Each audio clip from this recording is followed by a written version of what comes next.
The outside receivers and the offensive line. Earl, the tight end. Albrecht, Jackson, Neal, Emmanuel Zanders, and rookie Keith Van Horn. 1st and 10 at the 21-yard line for Vince Evans, who has struggled and struggled badly. Matsui trying to go outside, cutting inside, and Matsui with a healthy gain and a 1st down short of the 35-yard line. So Matsui, who had a career-high 70 yards last week against the Minnesota Vikings, is stopped by Otis McKinney. Now, speaking of the Oakland Raiders on defense, they have been injury-riddled. And as we look at their 3-4, the middle guard is Johnny Robinson, who's a rookie. Matuzak, of course, a veteran, along with Dave Browning. And the linebackers, the veteran Ted Hendricks, Matt Millen, who's been outstanding, the secondary, Lester Hayes, Jackson, Owens, and McKinney. 1st and 10 at the 33 for the Bears. 58 degrees as we start this game. And hardly any breeze. And Peyton carrying.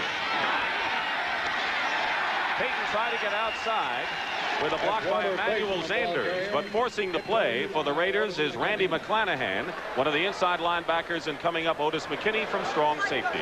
And it did seem that Walter Payton had at least fair speed going around on the end run. He has the bruised thigh, which is kind of like a Charlie horse, and it has gone down his leg as the week progressed, the blood clotting, and he hadn't run at all. Ran just a touch yesterday, and now he is in here playing. It's hard to keep Walter Payton out of the lineup, isn't it? Sure is. He has been the offense for this club. No gain on the play. 2nd and 10 at the 33. On a play action pass. Evans has enough time, and he drills his ball complete to Bashnagel, and a 1st down at the 45-yard line of Oakland. So Bashnagel, who is on the receiving end of the 72-yard bomb from Avellini, and the Bears go to the air early.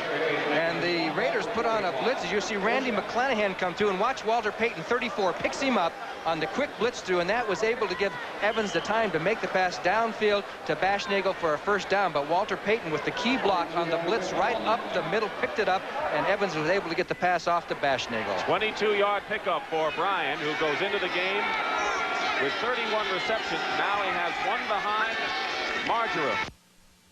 Gets at least 5 and picks up 6 or 7 yards on the play. So the Bears look crisp coming out on offense in the 1st series, Johnny. A good block by Manuel Zandos. He took care of Ted Hendricks on that play, as the Bears are getting some good block, a little life here on offense. As you look at the great Lester Hayes, who had quite a year last year, hasn't been quite as strong this year, but still, nevertheless, a great cornerback. As you look at some final scores, the Redskins, who have really come on at the end of the season, beat Baltimore. It's New England.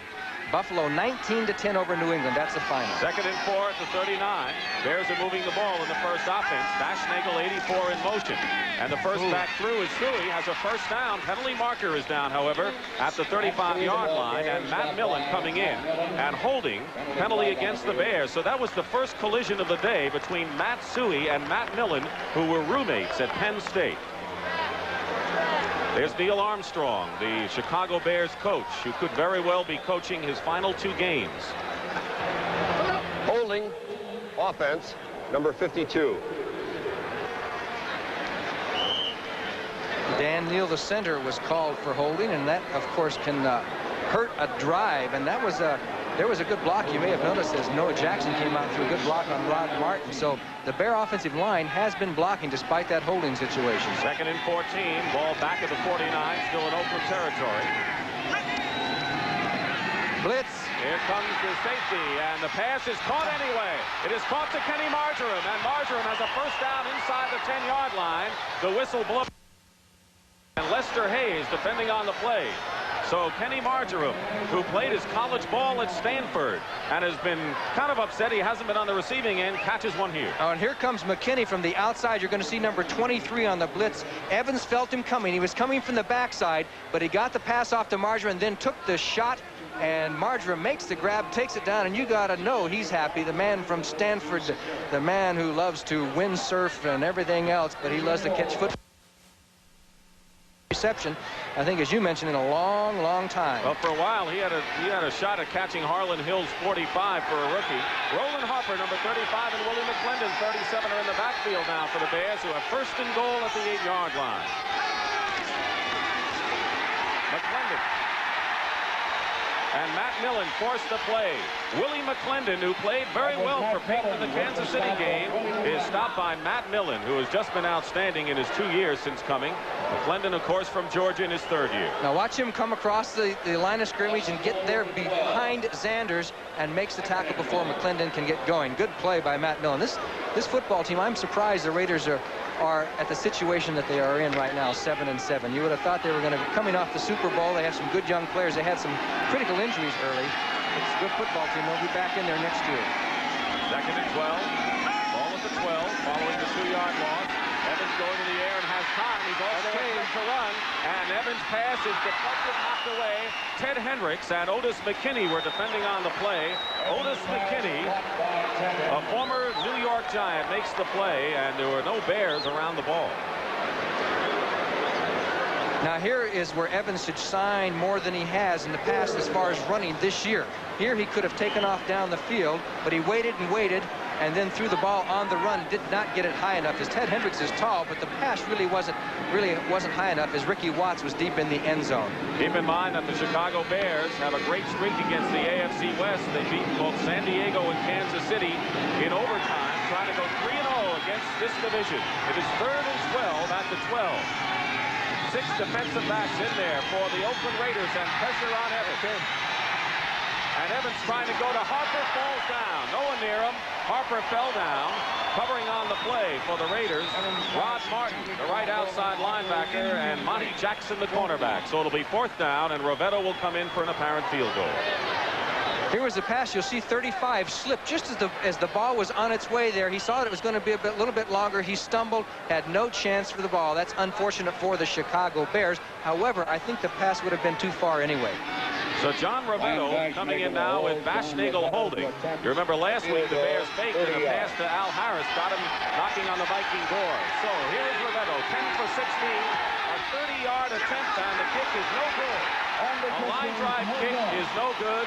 And so the Chicago Bears look good, but they couldn't get the ball in the end zone. They couldn't get the points on the board. So we have a timeout here in Oakland. Still no score.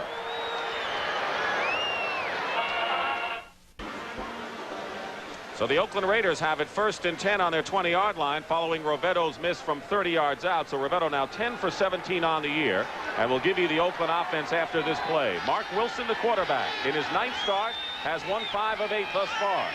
Arthur Whittington and Derek Jensen in the backfield. And a whistle. A whistle before the play got underway. We understand that Matt Suhey has suffered cracked ribs. He's out of the game, and we don't know how serious it is, but Suhey has left the ball game. Meanwhile, a procedure call against the Raiders. Offense, number 60.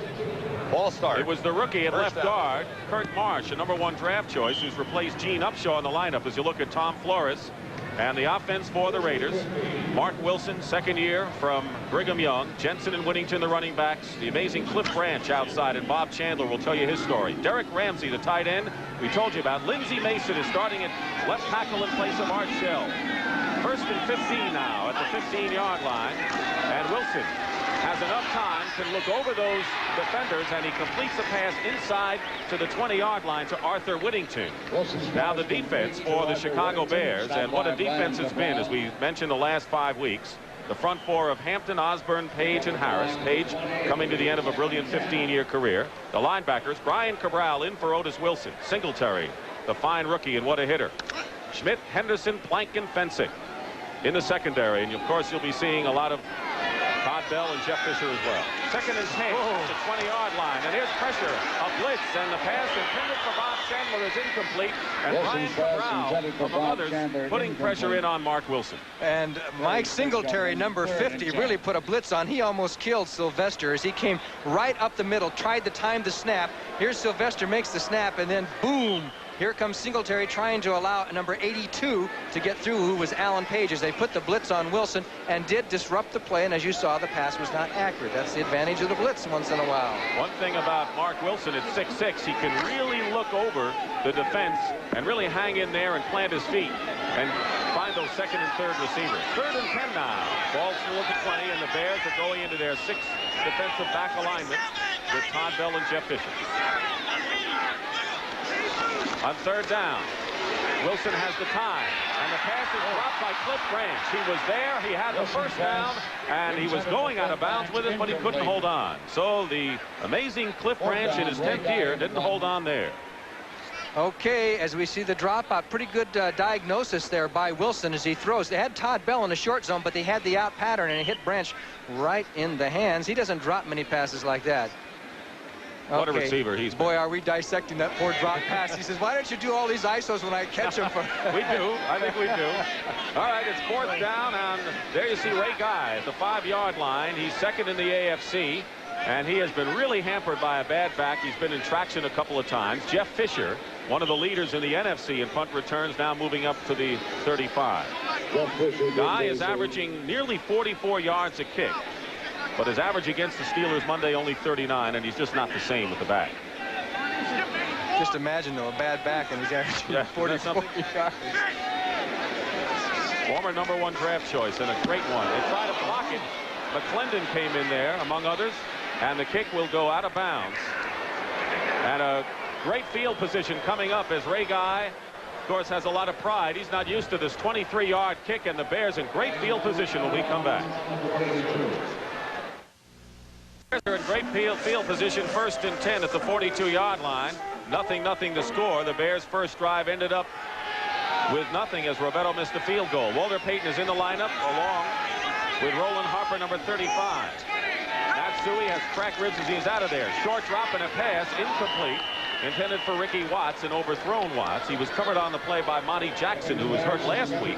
Burgess Owens, the free safety, also covering. Good play by Jackson. He came up and covered Watts like a blanket, and he wasn't afraid to play that bump and run. Cincinnati 17-10 over Pittsburgh. That wraps it up in the AFC Central. All right, and the Steelers will not be in the playoffs. Look at the Green Bay Packers. Bart Starr relives again, 35-7. They're alive in that wild card, and the Giants are also alive for the wild card, beating St. Louis 20-10. 2nd and 10 at the 42-yard line. We're going to bring you up to date on all the scores in this big week. And the rush is kicked away, intended for Ricky Watts again. And this time, Randy McClanahan, the linebacker. A lot of people have criticized Watts for not holding on to a lot of passes. That was a tough one from Vince Evans. Other scores around the league. San Diego defeated Tampa Bay 24-23. So the Tampa Bay-Detroit game next week to determine the NFC Central Division Championship. And San Diego stays alive in the AFC West. Miami in a big one against Kansas City, leading in the 3rd quarter. In that NFC Central now, Tampa Bay and Detroit are both 8-7, and they will play head-to-head next week. Wayne Osteen is a nickel back now for the Oakland Raiders at 3rd and 10 at the 42. So Evans has gone to the air twice and will go to the air a 3rd time. And he's looking for Watts. And Ricky Watts is there to make the catch. And Watts is going in for the touchdown. He lofted a pass, 42 yards to Ricky Watts, who has caught his 2nd touchdown pass of the year, and the Bears lead it. And they can thank Roland Harper for a little help, too, as he picked up Ted Hendricks on the blitz. As you're going to see the blitz, and Hendricks is coming from the right side. And, of course, Watts went right. Here's 35, blocking on Hendricks. He really tipped him. Watts turned on the speed, got a step on Monty Jackson. The pass was perfect. Watts took it in for the touchdown. The Bears on top. Burgess Owens missed a tackle. There's Jackson missing, and now watch Watts get away from Owens. Yes, he just shook the tackle. He was right there, took it in. He's a strong runner. Ricky Watts is a strong runner. His biggest problem is to hang on to the football. Well, that's something you can really learn. And we have a penalty marker before as Baschnagel is holding for Rovetto.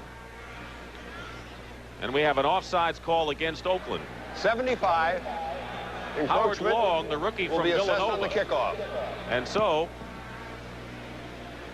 Rovetto will attempt it again, and they will mark the 5 yards on the kickoff. So the Bears will kick off from the 40-yard line. 6-0, Chicago leading. We're in the 1st quarter with 9 minutes and 13 seconds remaining in the 1st period.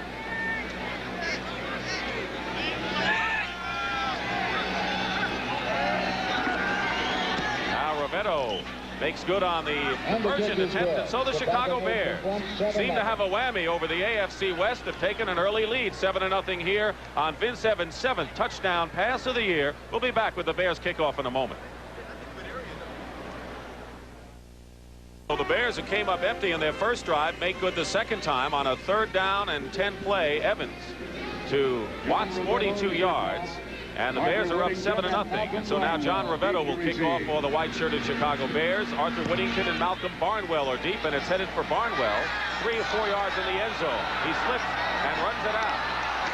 Barnwell, in a big collision, you can hear it up here, is down just beyond the 15-yard line by Bruce Herron, number 51 for the Chicago Bears. Goes to show you how important a slip is. When he slipped, he lost that contact with his 4 horsemen, his wedge out in front, and the defenders were able to get in behind those 4 horsemen that try and run in front of the ball carrier. So we have seen the Chicago Bears jump out with a couple of passes that we haven't seen too many games in the past few weeks where they have been able to pick up that blitz and throw downfield for the bomber. Well, they've thrown 2 passes to wide receivers in the last 4 games, so I think that's indicative. 1st and 10 on the 16-yard line, and Arthur Whittington cutting inside gets to the 20. Whittington, who's playing in place of the injured Kenny King, who has a bruised sternum.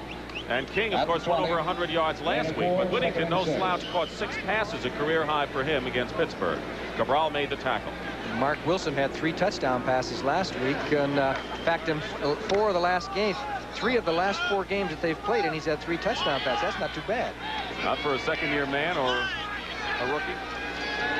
2nd and 6 at the 20-yard line. Derek Jensen stopped short of the 25-yard line.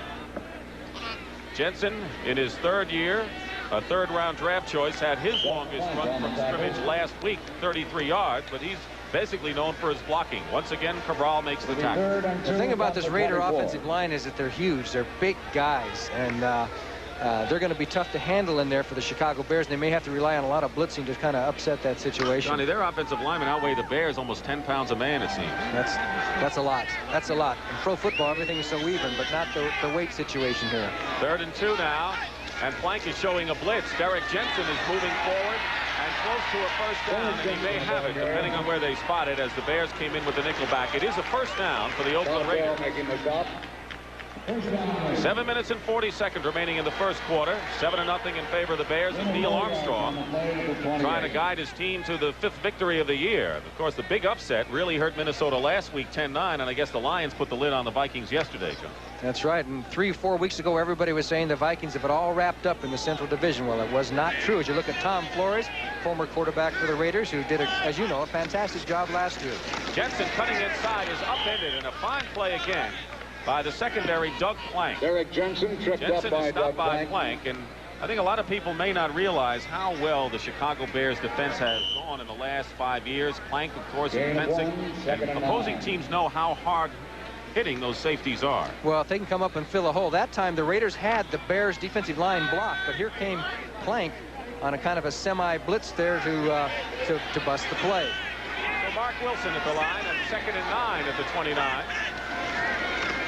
Sends everyone out on a pattern, and the safety valve is Derek Jensen, who has a 1st down and still moving to midfield.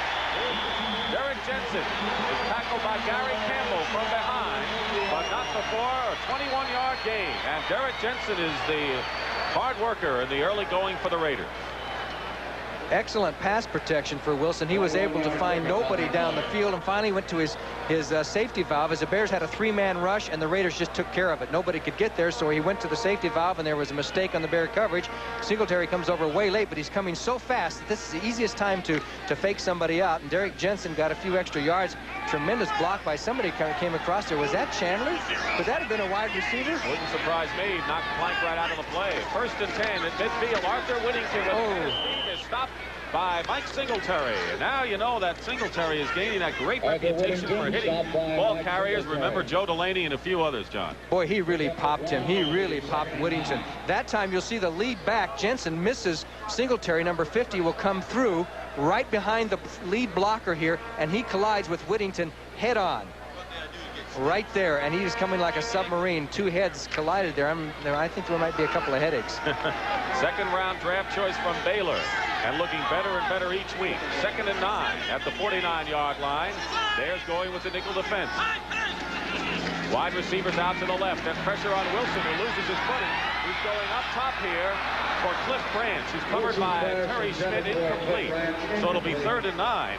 And what made that play for the Bears was the pressure on Wilson.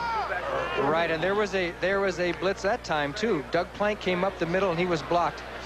Okay, let's take a look here. We've got two corners, both on the same side of the field, covering the two wide receivers. So Schmidt and Henderson, they've got a man-for-man down the field. They're going with him. And you could see there was no help down the field. They moved Terry Schmidt from one corner all the way over because the Raiders put the two wide receivers on the other side of the field, went man-for-man, put the blitz on in order to upset the quarterback so that they could not have the timing. Frank Hawkins, number 27, a 10th-round draft choice from Nevada Reno, is in there, and they do not blitz, and they keep him out, and the pass penalty marker down is complete to Chandler, but there's a penalty flag down, as Chandler has it presumably for a first down at the 38-yard line. But let's wait and see what Fred Silva will tell us. He collided with Terry Schmidt, number 44. Defensive holding against the Bears as Schmidt is flexing that right wrist. We have an illegal chuck on the defense. It's refused. Penalty refused. Penalty refused, and it'll be 1st and 10.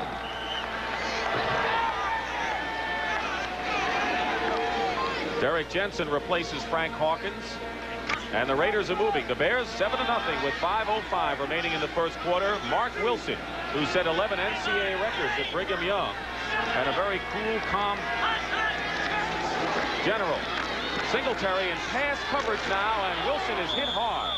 And coming in strong with the first real pressure was Al Harris, number 90, the right defensive end.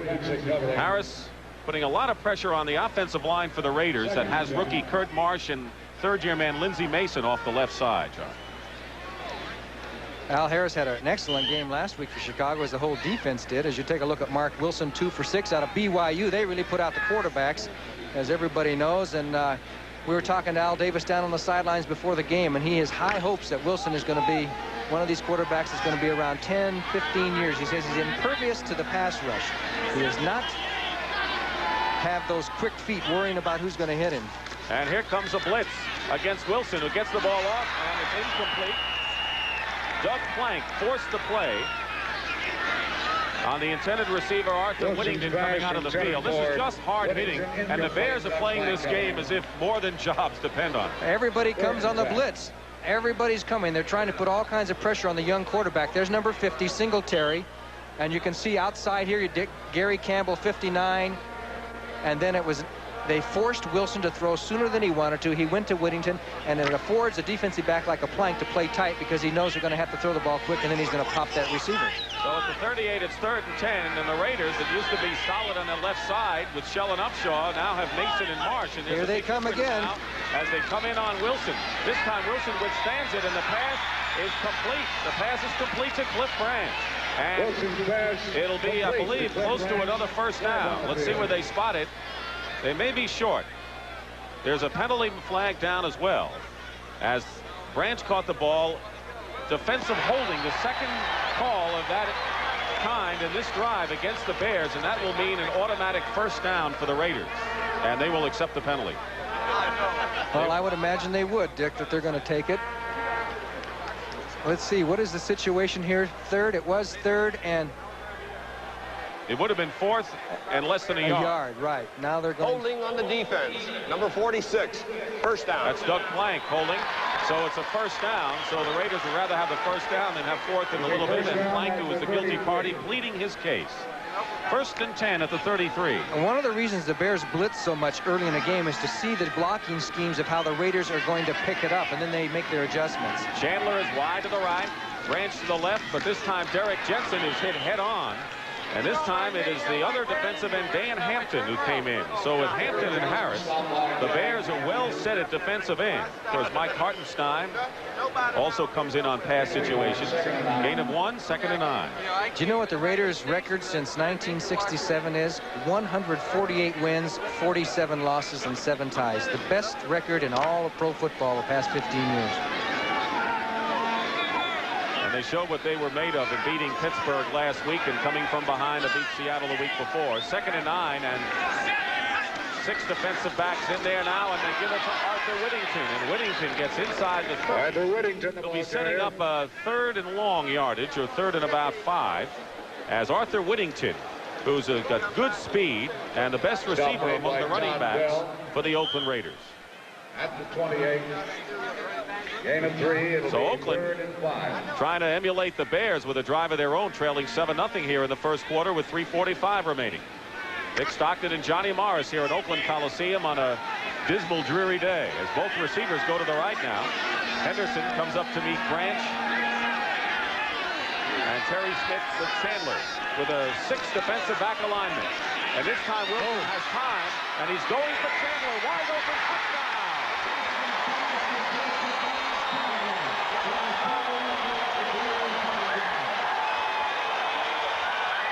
He beat everybody. Bob Chandler. It looked like there might have been a little bit of a mix-up there. Terry Schmidt seemed confused as Chandler went down the field. You're going to see now from the end zone situation, the 2 wide receivers were on the same side of the field. He had plenty of time. And there is Chandler a good couple of steps behind Terry Schmidt. They had a man-for-man situation, but Schmidt looked like he was confused. He expected Fensick to be there for deep help. I'm not sure about that.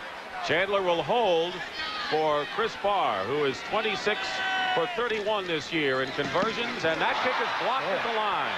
The kick is blocked, and so the Bears will keep the lead at 7-6. So Bob Chandler has caught a touchdown pass, and we'll come back to tell you of a tremendous, courageous story of the Raiders wide receiver who has caught another touchdown pass, his 4th. It was Alan Page who blocked the kick, 82nd time in his career, 28th career block, we should say, for Alan Page as Barr kicks off to Emery Moorhead, who's deep. First time Bassnagel, the short man, picked it up there at the 6-yard line, and Moorhead just gets about to the 20-yard line, where the Bears will take it 1st and 10, and leading in the game 7-6. Todd Christensen made the tackle on Emery Moorhead. You mentioned it was Page's 28th block. That's a league record. He has more than anybody. As you look at Mr. Chandler, has himself a touchdown. Had a great comeback story. Had a ruptured spleen. Had the spleen removed. They didn't say he didn't think they'd ever play again, and he missed 5 games and parts of 5 others. He's in his 11th year, and of course he led them in touchdowns a year ago and comes back strong. One of those people that get open somehow. He got open for that touchdown pass. 1st and 10 Bears at the 20-yard line. In motion, Marjoram. Roland Harper pressed into action with Matsui out with cracked ribs. Picks up a couple. Johnny Robinson, the middle guard, makes the tackle as you look at the scoring drive of the Oakland Raiders. And that's a pretty good drive. When you go 13 plays down the field for 84 yards and consume almost 6 minutes of time, you know that you have had a very successful drive. And it was a drive through the air as well as on the ground. The 14th touchdown pass of the year for Wilson. That's what Evans has done so far today. The 2nd and 5 at the 25. Payton trapped. Almost got tripped at the line of scrimmage. And manages to fight his way short of a 1st down by about 3 yards. It's Otis McKinney to storm safety, combined with Matt Millen to make the stop on Waller. Matt Millen is persistent, isn't he? He got across the line of scrimmage, almost made the tackle, and said, I missed it. I'm going to get in on the tackle. Let's watch number 55 right there coming across the line of scrimmage here, and he's going to make Payton cut back. He avoids the block by Harper. Now watch Millen, 55. He's going to get back up as Payton tries to cut back, and then here comes Millen, 55. He's taking a beat on Payton from the backside, and pop right there. He got him. 3rd and 2. Payton goes out of the game, and Roland Harper is the lone setback. And Roland Harper on a dazzle play. And they're going to go now to the wide receiver, Kenny Marjoram, who has a 1st down for the Chicago Bears. McKinney makes the stop. Harper to Evans to Marjoram, pulling out all the stops. Oh, I'll tell you what, that's the shortest flea flicker pass I've ever seen. Usually when they run this, it's an 80-yard pass to some guy wide open. This is an 8-yard pass to the sidelines, but it's complete. It worked as Kenny Marjoram catches his 2nd pass, more than he's caught in the last 4 games. He's got to be happy. I know that his family's here watching the game. His sister plays for Stanford's basketball team. Still does not have a touchdown here in his rookie year. And getting to the 45-yard line. Oh, what a great block by Noah Jackson on Rod Martin. McKinney making the tackle. So Roland Harper, a year ago, gained 404 yards for the Bears. This season, coming into this game, has gained only 9. Well, he hasn't been playing. That makes it kind of tough. They have gone to Matsui, and Rowan Harper kind of became the mystery man. He was such an excellent football player for the Bears for so many years, and then he got that hurt knee, and he's never really had a chance to prove that he's okay from that. On 2nd and 3, Evans, Ricky Watts, first down inside the 40-yard line and inside the 35, and they mark it down at the 31-yard line. Monty Jackson defending, and so far, Johnny, I think that Evans is finding open receivers today, and they're finding the seams of that zone. That's right. Monty Jackson fell down here, and Ricky Watts did the right thing. He jumped up here, didn't use his hands, reach up for it. He jumped up and caught it in the stomach, and then Monty Jackson was forced to make the tackle. Jackson had slipped right before that play, but Ricky Watts now on the beam. Caught 2 passes today. Kenny Marjoram 2 passes, and as you mentioned, Bear wide receivers have been kind of left out the past few games. Offensively, the Bears do look sharp. They seem to be forcing the ball instead of just going laterally like they do often. 1st and 10 at the 31 now. First back through, Roland Harper. Harper loses the ball. There's a fumble picked up by Oakland. Burgess Owens. The free safety brings it back to the 47-yard line. So Burgess Owens, former Jet, and a 21-yard return on the fumble recovery, and the Raiders have the ball again. I think it was Johnny Robinson, the 68, was in on that tackle, as there's pretty good blocking there as he gets through, and there was 68, John Robinson. He stripped the ball loose from Harper, and then it bounced into Burgess Owens, and he was off to the race. Burgess says, points out the blockers, tells them how to block, gets down the field. It's Oakland's ball. In good shape, Burgess Owens alertly picked it up, and the ball was at the 47-yard line. Big contributor in the Raiders' Super Bowl story a year ago at the 47, 1st and 10. Wilson calmly looking over, almost intercepted. It is an incompleted pass. Almost intercepted by Singletary. And Derek Ramsey did a great job that time, because Singletary had that ball, and you're going to see Ramsey just reach right over and make sure that he doesn't catch it. Here's 50 coming back to the zone, number 50. Now he has it, and then Ramsey will reach right over and bat it down. Good play, excellent play by the young tight end. And not a wise pass for Mr. Wilson with Singletary right in front of the tight end. 2nd and 10 from the 47. So it'll be 2nd 10 at the 47. Frank Hawkins, number 27, joins Arthur Whittington in the backfield. Kenny King, to repeat, has a bruised sternum and is not playing today. Whittington hit immediately, and a fine play by Singletary. No one there to block Mike Singletary, and he came in strong, and a loss on the play of nearly 5 yards. Did you notice Singletary inquiring from Whittington how he felt? He got right through there. Nobody blocked him. He really pops him, and then he got up and he wanted to make sure that he was okay. So the clock is run down. That is the end of the first quarter here at Oakland Coliseum, with the score, the Chicago Bears 7 and the Oakland Raiders 6. This is Dick Stockton and Johnny Morris here at Oakland as we start the second quarter. The Bears lead 7-6. They got on the board on an Evans to Ricky Watts 42-yard play. Then Mark Wilson hit Chandler with a touchdown pass, but the point after was blocked by Alan Page, and that's the story. We have a 3rd and 13 at the 43-yard line, and Wilson takes a deep drop. Under pressure, completes the pass to Whittington, and Whittington is stopped at the 46. It'll be 4th and 10. So Wilson got a few back, but not nearly enough as Doug Plank makes the play again. So the Chicago Bears are playing aroused football this afternoon here in the Bay Area. They went to that 5-man front with the 5 defensive linemen and dropped Al Harris as Whittington is down. He's taken several pops today. Singletary has softened him up a little bit, and then he took another one there. It's been a tough day for Whittington, and actually the Raiders with Kenny King out, you know, as far as their backs are concerned, they're getting some people banged up. They've already lost Van Egan. We may be taking a look at the 11th round draft choice, Chester Willis. We've seen Frank Hawkins, who was a 10th rounder, and it looks like the right knee. So the Oakland Raiders, next Saturday on CBS, the Dallas Cowboys, who are playing today against the Eagles, against the New York Giants, who kept their wild card hopes alive with a victory over the Cardinals. 11 o'clock Central Time. All begins with the NFL Today. The Cowboys and the Giants. Well, the Giants are 8-7 after winning today. And who knows what Dallas is going to be in Philadelphia. Dallas was 11-3, Philadelphia 9-5 into that game that is now underway as Arthur Whittington comes off the field. The Philadelphia Eagles are leading the Dallas Cowboys 3-0. Tony Franklin has kicked a 50-yard field goal. So now they're in the second quarter as the Eagles lead Dallas 3-0. And you know that there's bad blood between those two teams, as you've seen many times on the NFL Today, as Jeff Fisher is back at the 12-yard line. Ray Guy getting pressure once again. Emory Moorhead. And a good high spiral by Ray Guy. And the ball will fall into the end zone for a touchback. But despite the bad back and all, Ray Guy boomed one 54 yards. And that's the Ray Guy when he's healthy. And what he has meant to the Oakland Raiders. 7-6 to score. We'll be back.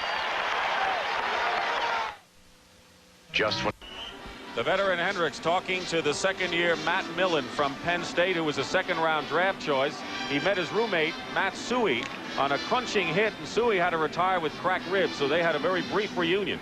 As we get back in action, Bears 1st and 10 on the 20-yard line, leading 7-6. Opening minute here of the second quarter in Oakland.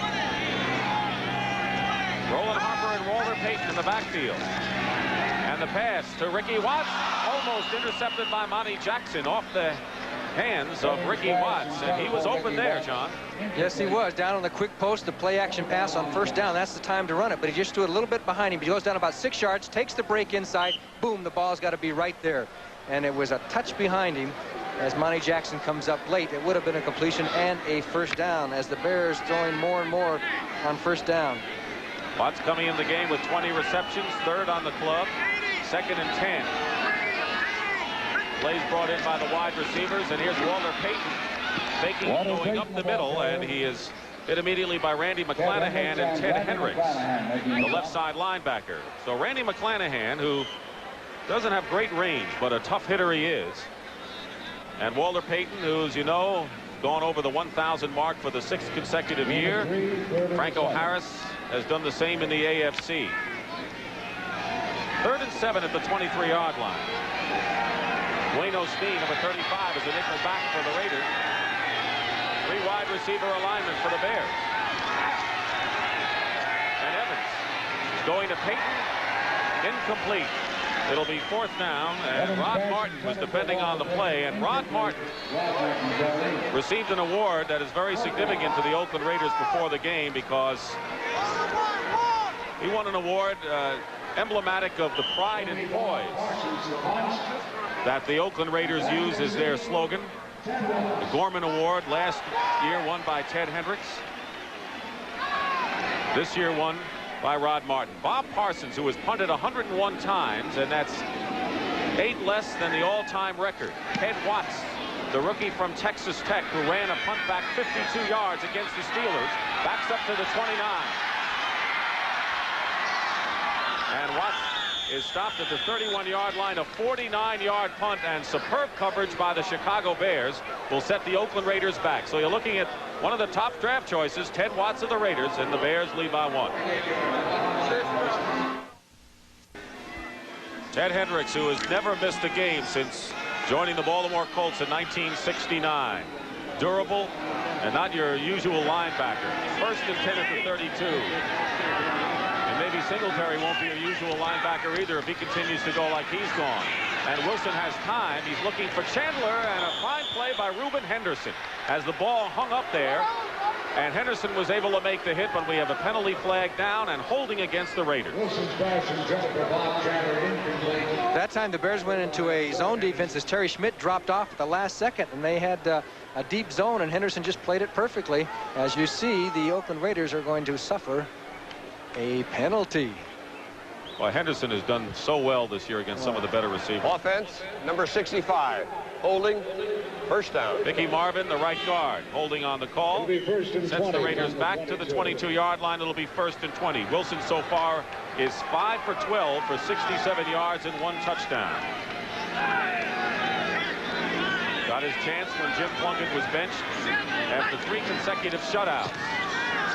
Wilson is going for Branch.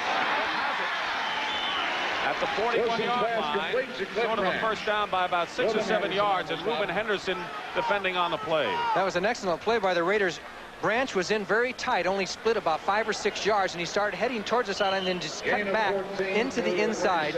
And Henderson had no chance to make the interception, so he came in, did the next best thing, and Branch took his punishment, made the reception. Cliff Branch, who has made such a difference for this Raiders because he's the home run threat. He's the long ball threat, which can dictate defensive strategy. Only the second Raider to catch 400 or more balls. He did it against the Pittsburgh Steelers in a great career. Biletnikoff the other. Arthur Whittington. Frank Hawkins make it. Hawkins carrying the ball.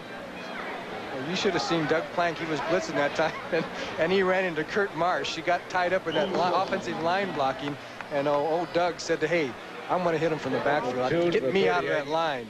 It'll be 3rd and 4 at the 38-yard line.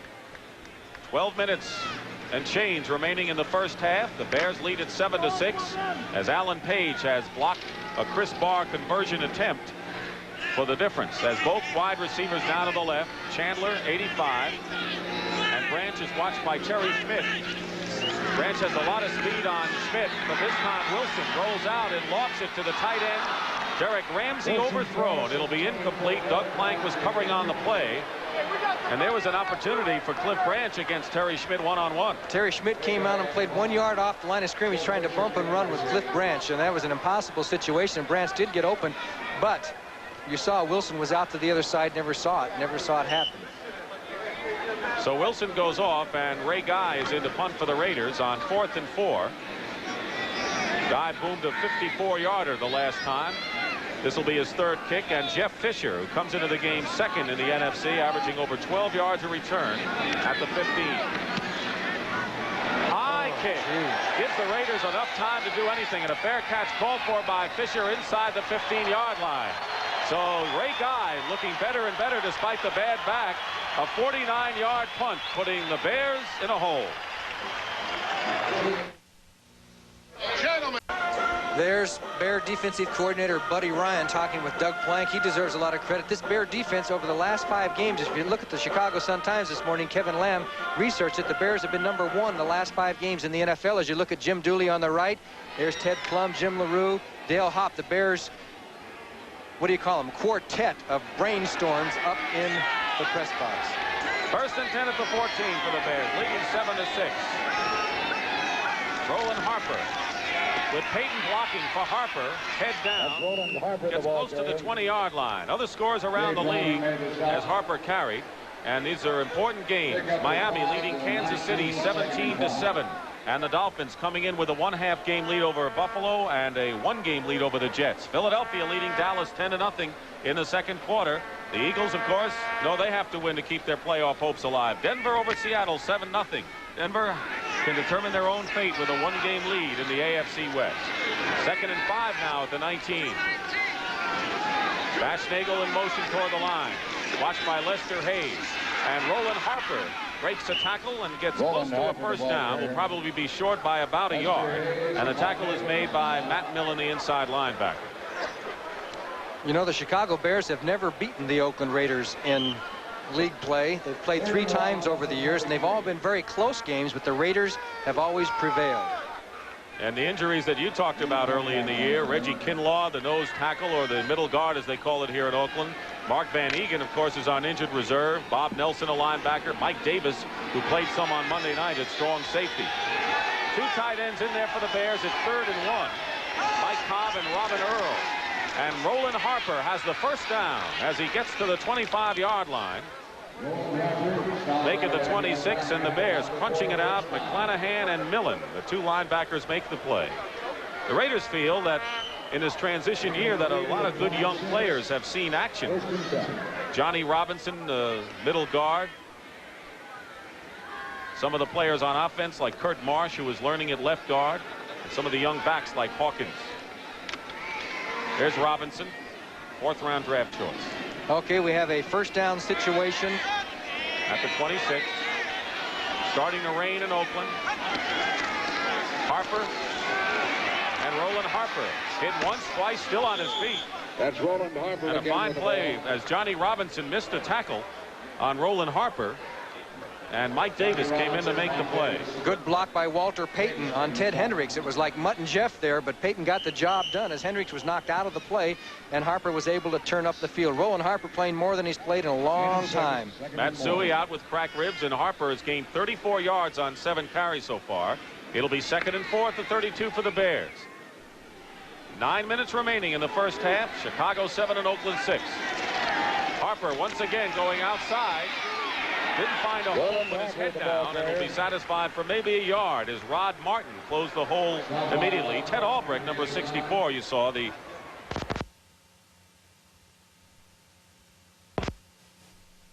and he's a little bit upset because he felt that Emery Moorhead, now here comes Moorhead, he's not supposed to interfere with him, but he jerks him just a little bit here and he could have forced him to drop the ball. Now he wasn't trying to swipe his wallet, he was just trying to give him a little nudge and then a little tap on the side of the thigh and say nice going. A rule is a rule. Arthur Whittington going off tackle, spins away and gets out to the 15-yard line. A fine run by Arthur Whittington, who was kicked in the knee earlier, came out of the ball game and apparently is all right. Al Harris makes the stop on Whittington.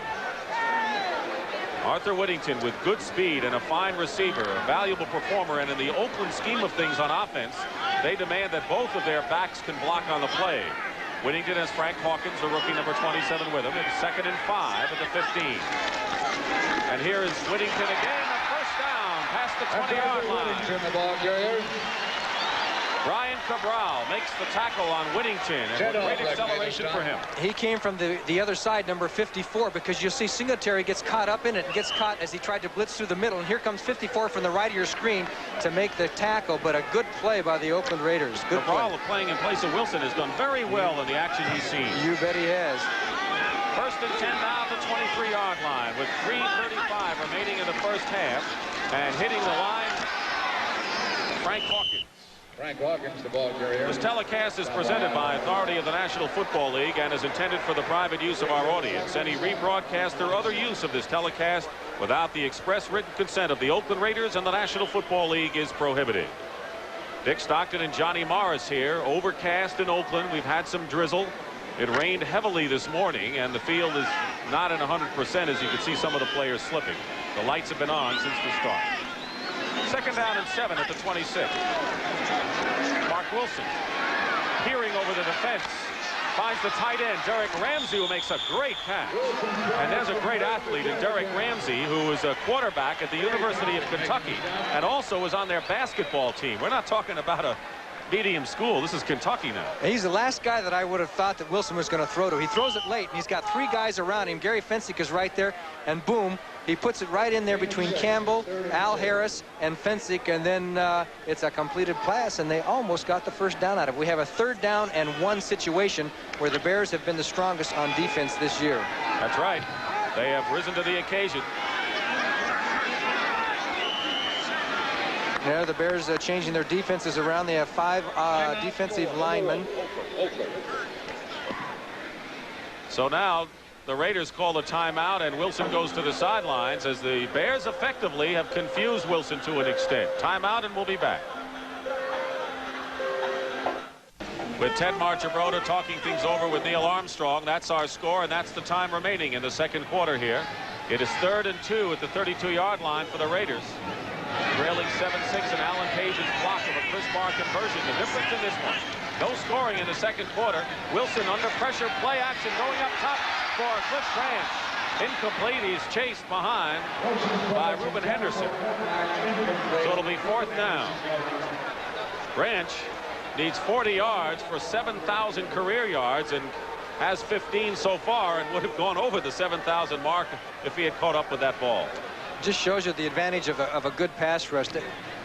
Wilson had to change his arm throw to get the ball off because of the rush, and he just overthrew Branch. As you look at what's coming up at halftime. Brett Irvin will set things straight with the scores and the playoff story as we get closer to the big moments. Here comes a rush on Ray Guy, and a penalty marker is going down. Running into the kicker will be called against the Chicago Bears as Jeff Fisher returns the ball to the 25-yard line. There were 2 flags down, and 2 flags, one at the 40 and one at the line. A 51-yard kick nonetheless, but Ray Guy was stormed upon, and let's pick it up. And the penalty, yes, it's not going to be against the Bears. They may nullify it. It may be a legal man downfield and roughing into the kicker, running into the kicker. Offense, 56. Downfield, running into the kicker. We're going to replay. That's Jeff Barnes, the linebacker, and so the Raiders had an opportunity to keep the ball there, but Barnes had left too soon, so they'll kick it again. That's fair, I guess. Just do it all over again. Nobody gets hurt. Run the play the way it should be run. A good punt, good return. Jeff Fisher at the 22-yard line. Fine-looking rookie from Southern California, and has to figure in the Bears' plans with Fisher, Bell, fellow Leslie Frazier, who you haven't seen. He's been hurt. Reuben Henderson. They have a bevy of rookies back there. Having to get off in a hurry. Emery Moorhead McClendon coming in, and the ball will bounce and go out of bounds at the 41-yard line. As the rain falls here in Oakland, California, Ray Guy with a 27-yard punt. And we will have our 2-minute warning right now with the Bears leading Oakland 7-6 and coming out on offense when we come back. The preceding message was furnished by the National Football League. Former Raider quarterback Tom Flores, assistant coach, and a head coach, quietly led the Raiders to the Super Bowl as a wild card team.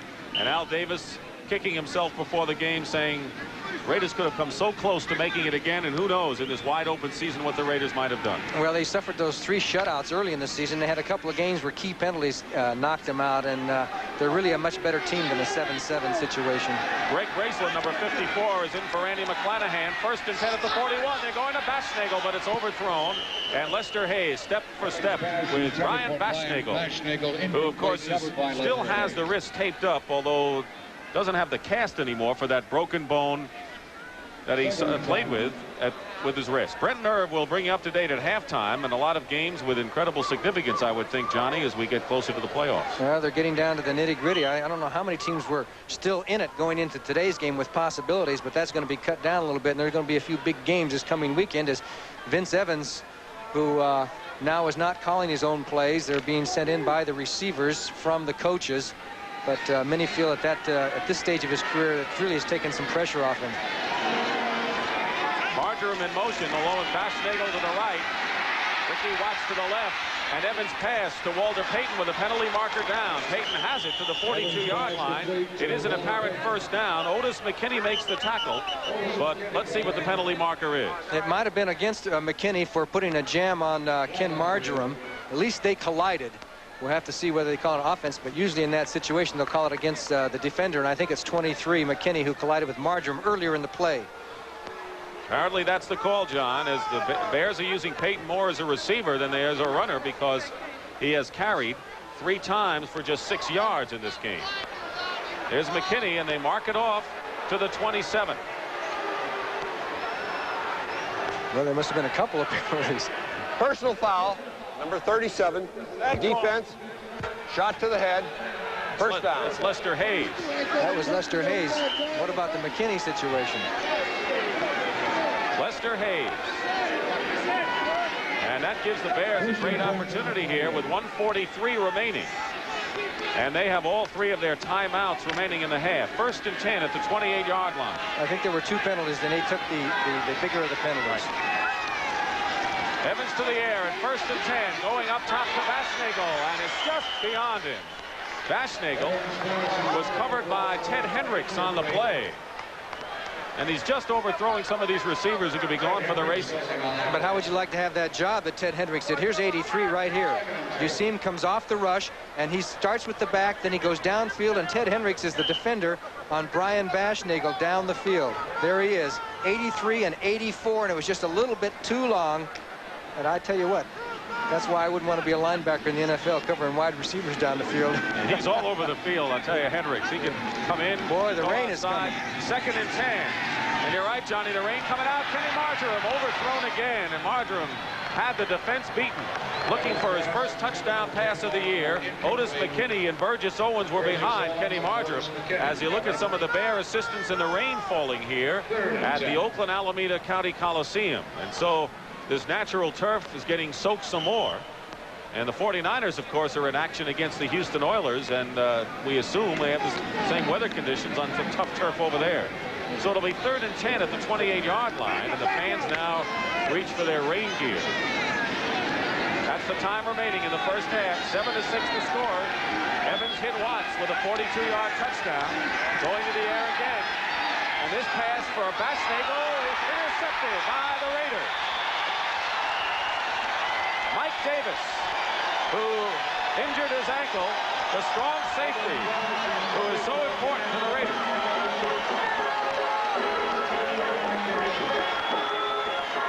the replays, you're going to see he was going for Baschnagel, and you're going to see there's a crowd around there. There's a big crowd around Baschnagel. 3 jerseys as Mike Davis makes the interception, a super catch just like the wide receivers do. Baschnagel puts a hand on him so that he cannot run any further, but a super play by Mike Davis, a triple coverage there, and they had that play pegged. And as you see, the very first interception of the year for Mike Davis, one of the injured players who the Raiders have sorely missed. A tremendous man, 6'3", 210, and can he hit?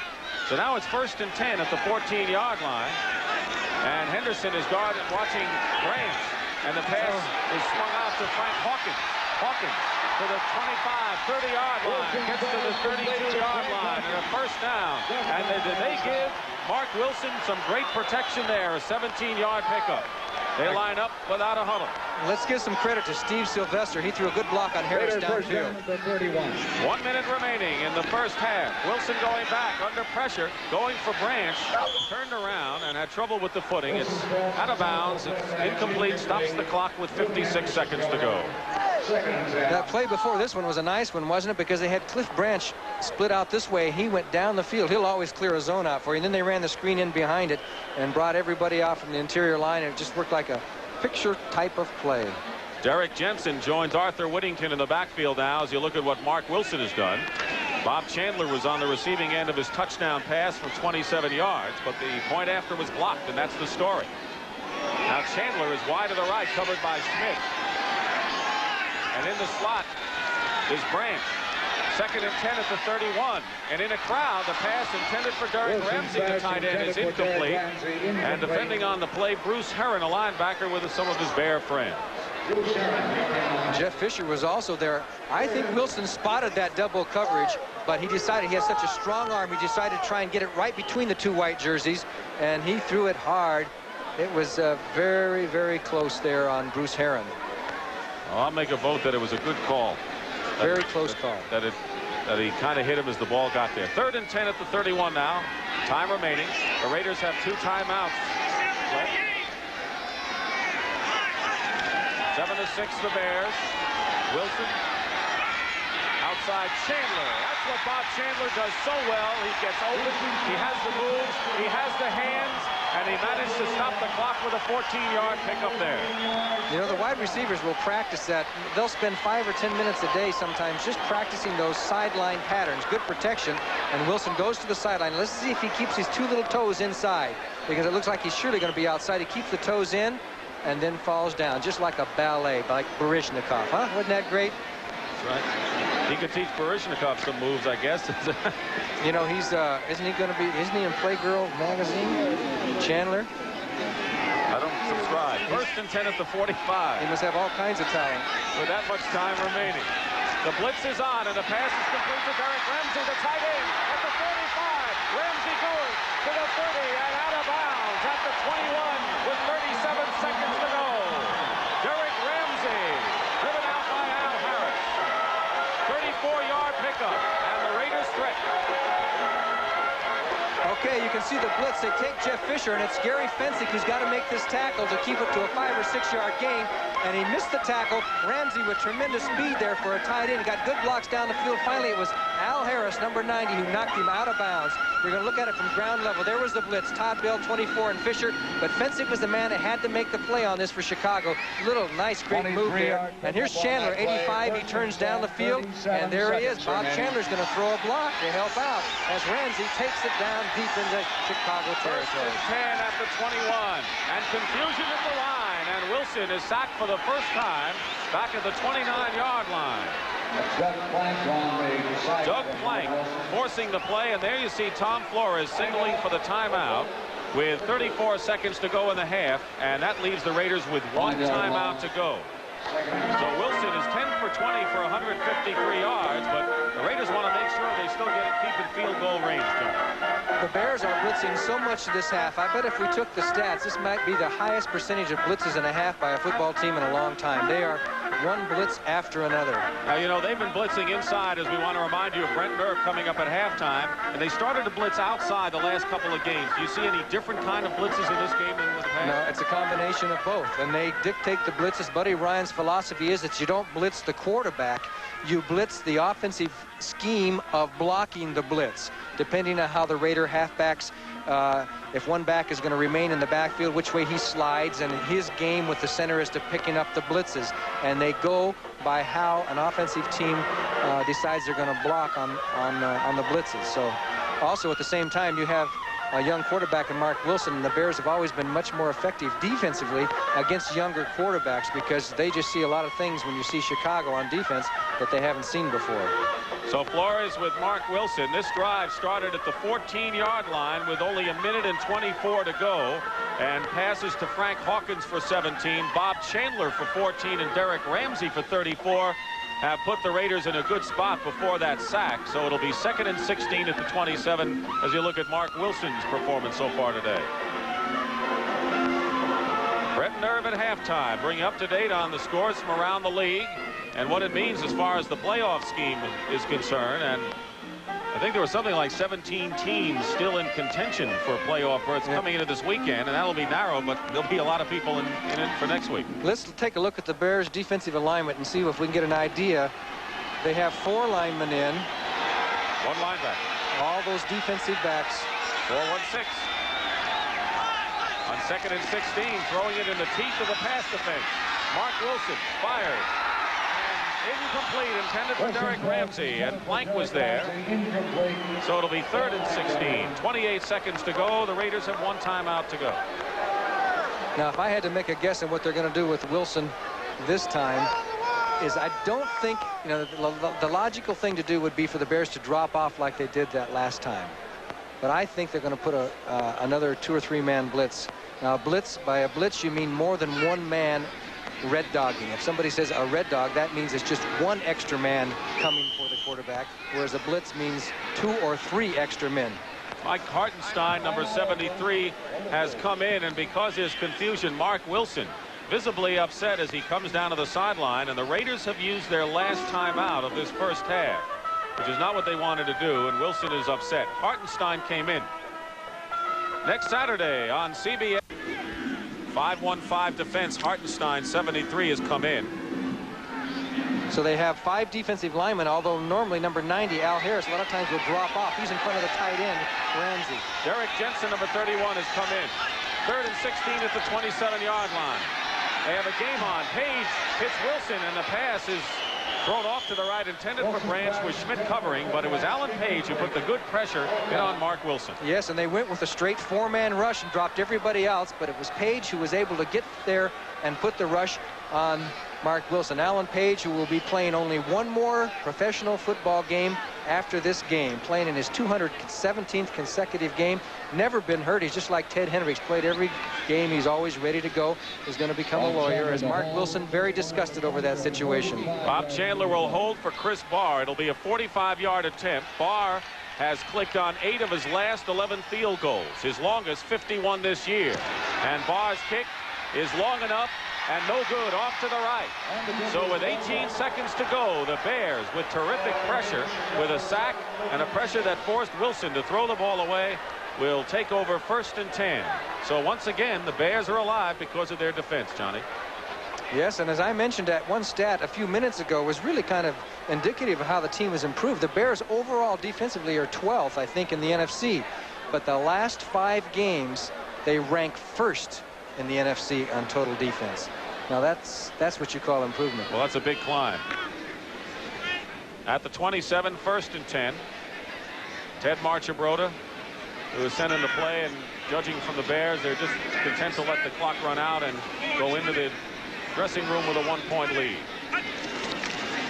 That's what they'll do. The Raiders are out of timeout, so that could very well be the last play of the first half. So the Oakland Raiders coming into this game with 7-7, with 2 in a row, including a win over Pittsburgh last week. The Bears at 4-10, but the Bears defense playing superbly for the 6th week in a row. And that is the end of the first half here at the Oakland Alameda County Coliseum, with the Bears leading the Oakland Raiders 7-6. The missed point after, the difference in this game.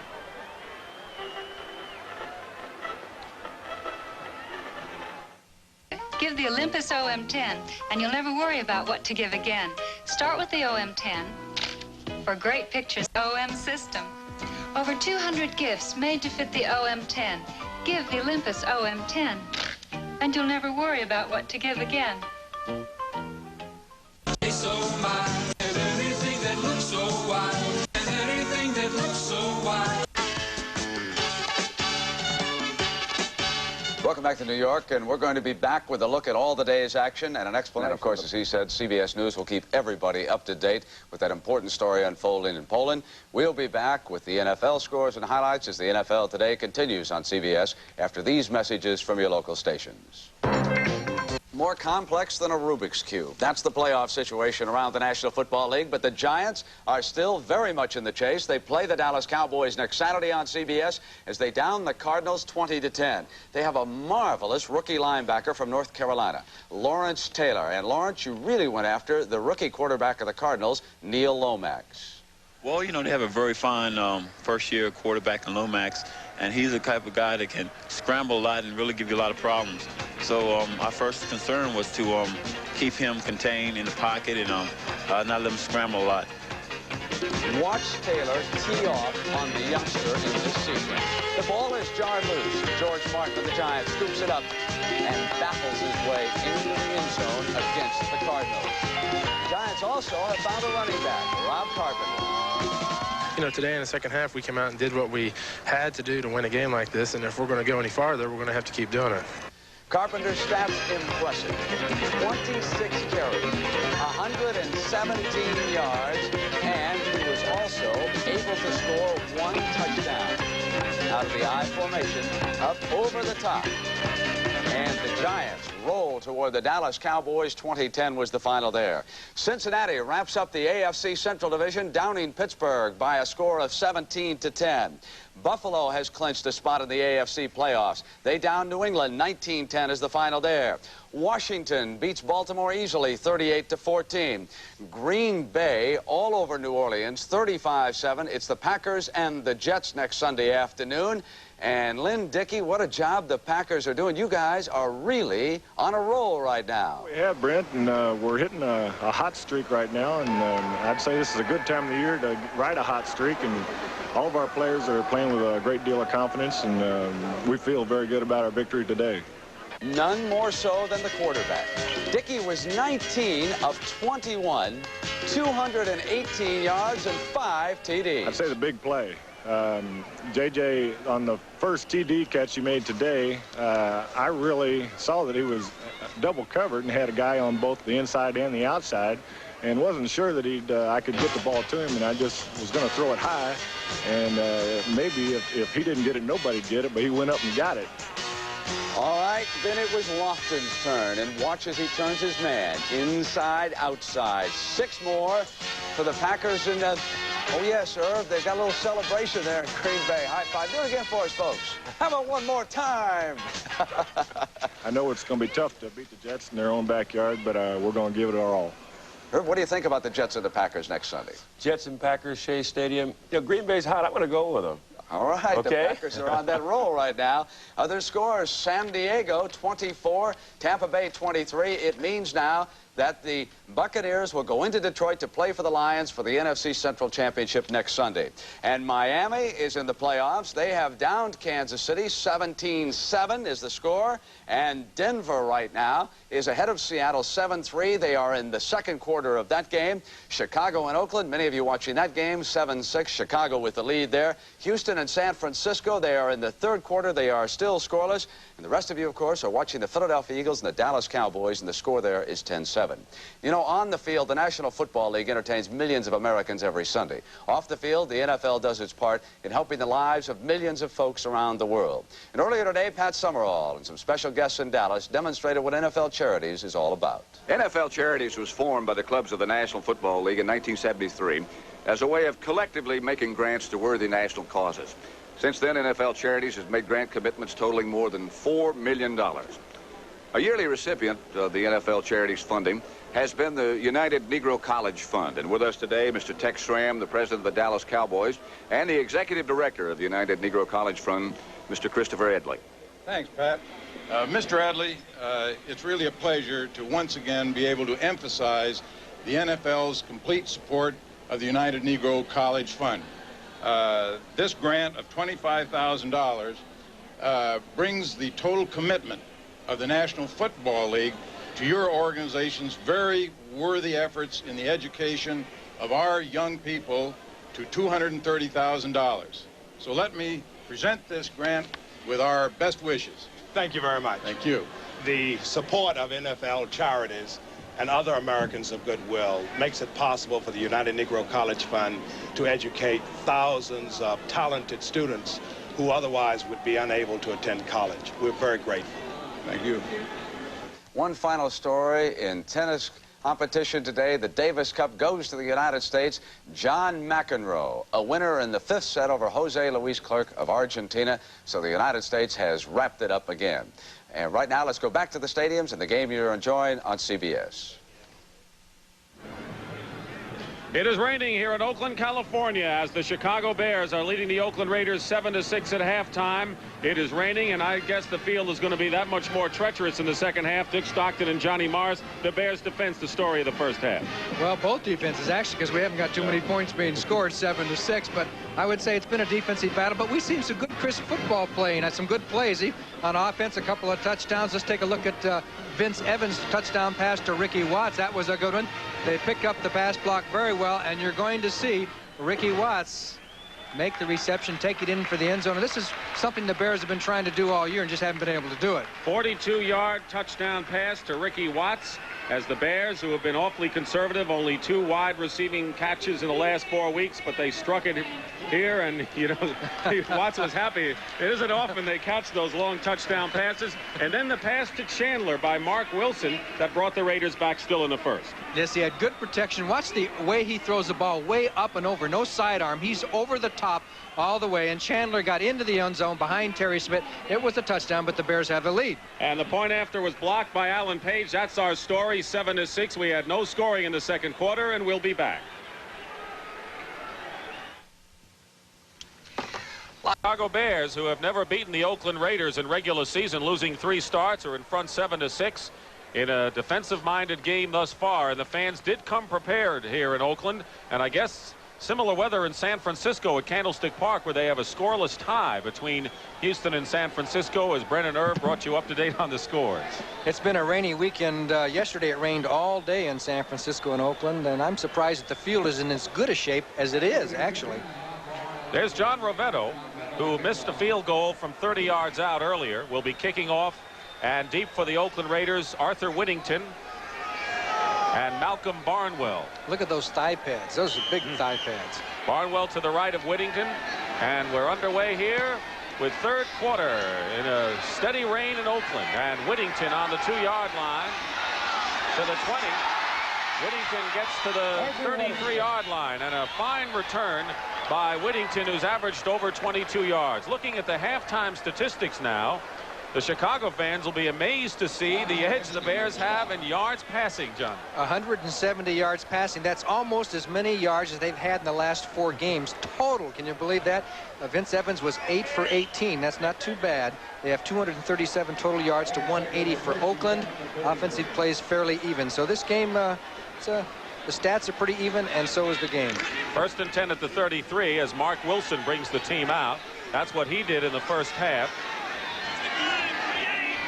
Watts, Margram, Chandler caught 3 passes. And he goes down. Good pressure finally by Al Harris.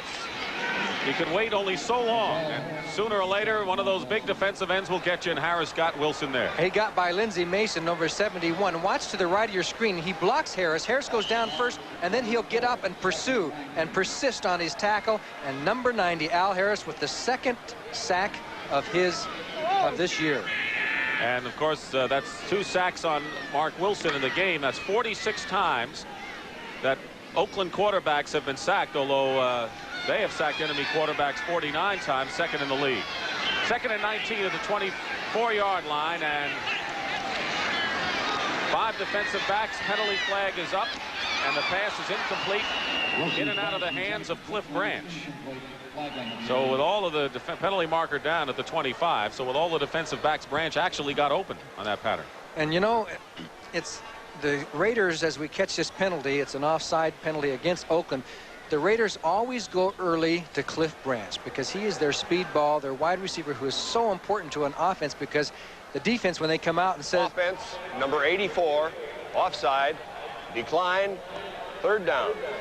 When they come out, the Bears now think, okay, they can throw to Branch. He's the one that can beat you on the bomb. So this helps dictate the defense and throws a little fear, because somebody with speed like Branch, that's all she wrote. Home run hit. That's right. You know, and Al Davis gave us his theory about the great back against the great wide receiver, which we'll talk about a little later on. Mark Wilson on 3rd and 19, going up for Chandler, and is tipped away.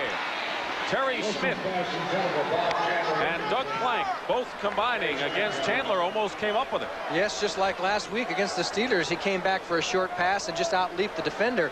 And here you see number 44, Terry Schmidt, called upon. Here it is, one-on-one. He runs with him, and they're both there. Chandler has his head turned back. Schmidt finally turns back, but it was Chandler who spotted it first, almost made the grab. Doug Plank comes over to help out, and it is incomplete pass. So it's 4th down, and Ray Guy will punt from inside the 10. He averaged just under 38 yards a kick. Jeff Fisher is deep for the Bears. Gives the Raiders a lot of chances to cover that kick, and Fisher wisely calls for the fair catch at the 35, and another penalty marker is down, right about where Fisher caught the ball. A 41-yard punt and no return, but we'll see the penalty marked off here. Fred Silva will tell us what it's all about. 7-6 to score. The Bears lead the Raiders, and the third quarter was the lowest scoring quarter for both these teams this year. Apparently it's against Chicago. An illegal block on the return, and that'll put the Bears deeper into their own territory as they start this first drive for them in this third quarter. It might be on Emery Moorhead. On the run back, number 43. You got it. Illegal. Block below the Eagle waist. Eye Johnny Morris has picked down. it up, so it'll be 1st and 10 for the Chicago Bears at the 20-yard line. In other words, you can't hit them low on the returns. You know, that was a rule change several years ago, and Emery just forgot. Walter at the 20. Roland Harper, 10 carries, 41 yards, the leading rusher in the first half for the Bears. Payton just gained 6 yards on 3 carries. And it's Walter Payton trying to get something up the middle, and there's not much to choose. Johnny Robinson, the middle guard, number 68, in the 4th round draft choice, made the stop on it.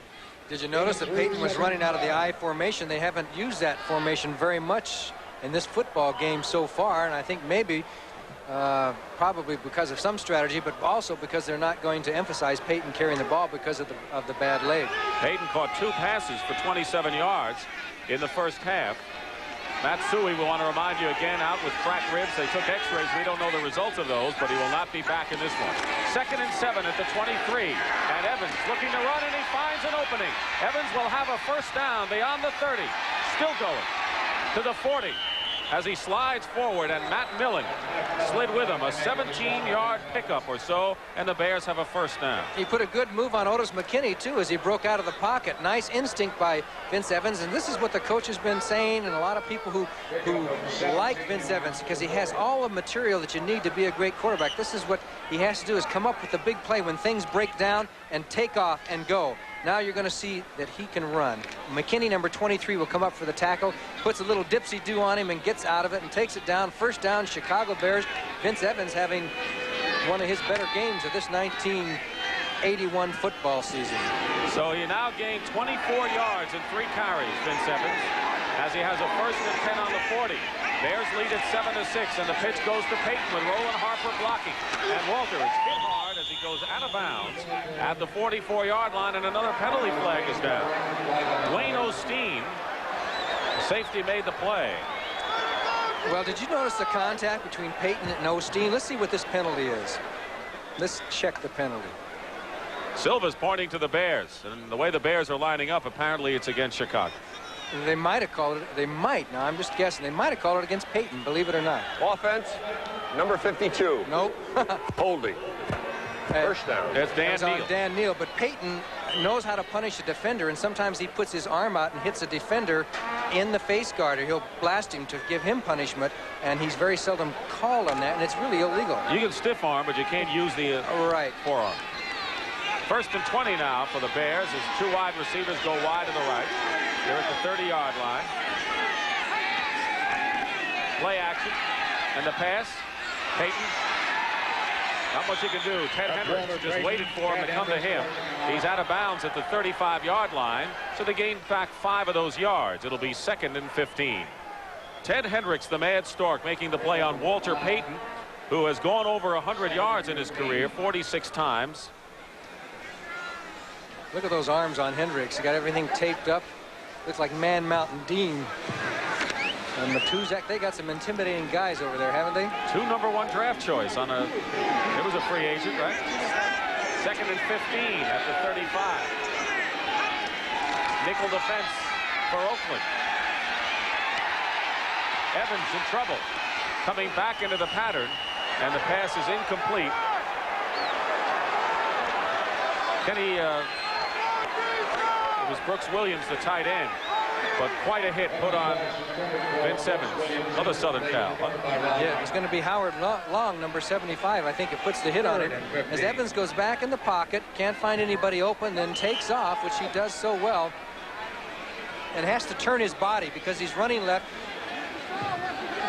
Gets hit as Cedric Hardeman puts a little hit on him, and then it was Long, and he almost got the pass complete, believe it or not. 3rd and 15. Opening minutes, 3rd quarter, 7-6 the Bears. Evans looping it up. And incomplete for Baschnagel. Defending on the play, Lester Hayes. Lester Hayes, step for step with Brian Baschnagel, and that was similar to the play Avellini hit Baschnagel for the 72-yard touchdown last week. Yes, great play by Hayes, and actually a super throw by Vince Evans under pressure. He just put it out there for Baschnagel to run, and Hayes just put that mitt out there and batted that ball away. Great play by number 37. Ted Watts, deep to receive. So it's 4th down and 15, and Bob Parsons will have to punt from the 20. He's approaching the NFL all-time standards for most punts in a season. He's gone over 100. Ted Watts is deep at the 25. The Raiders were offsides. Watts giving ground. And down at the 15 or 16-yard line. So Bob Parsons with a 46-yard kick, and he leads the NFL in most kicks inside the 20. But as Johnny pointed out, there is an offside penalty against the Oakland Raiders, and the Bears will have an option. And an injured player down as well. Pick it up from Silvers. Offense, number 37, offside. Bruce Herron is the injured player, I believe.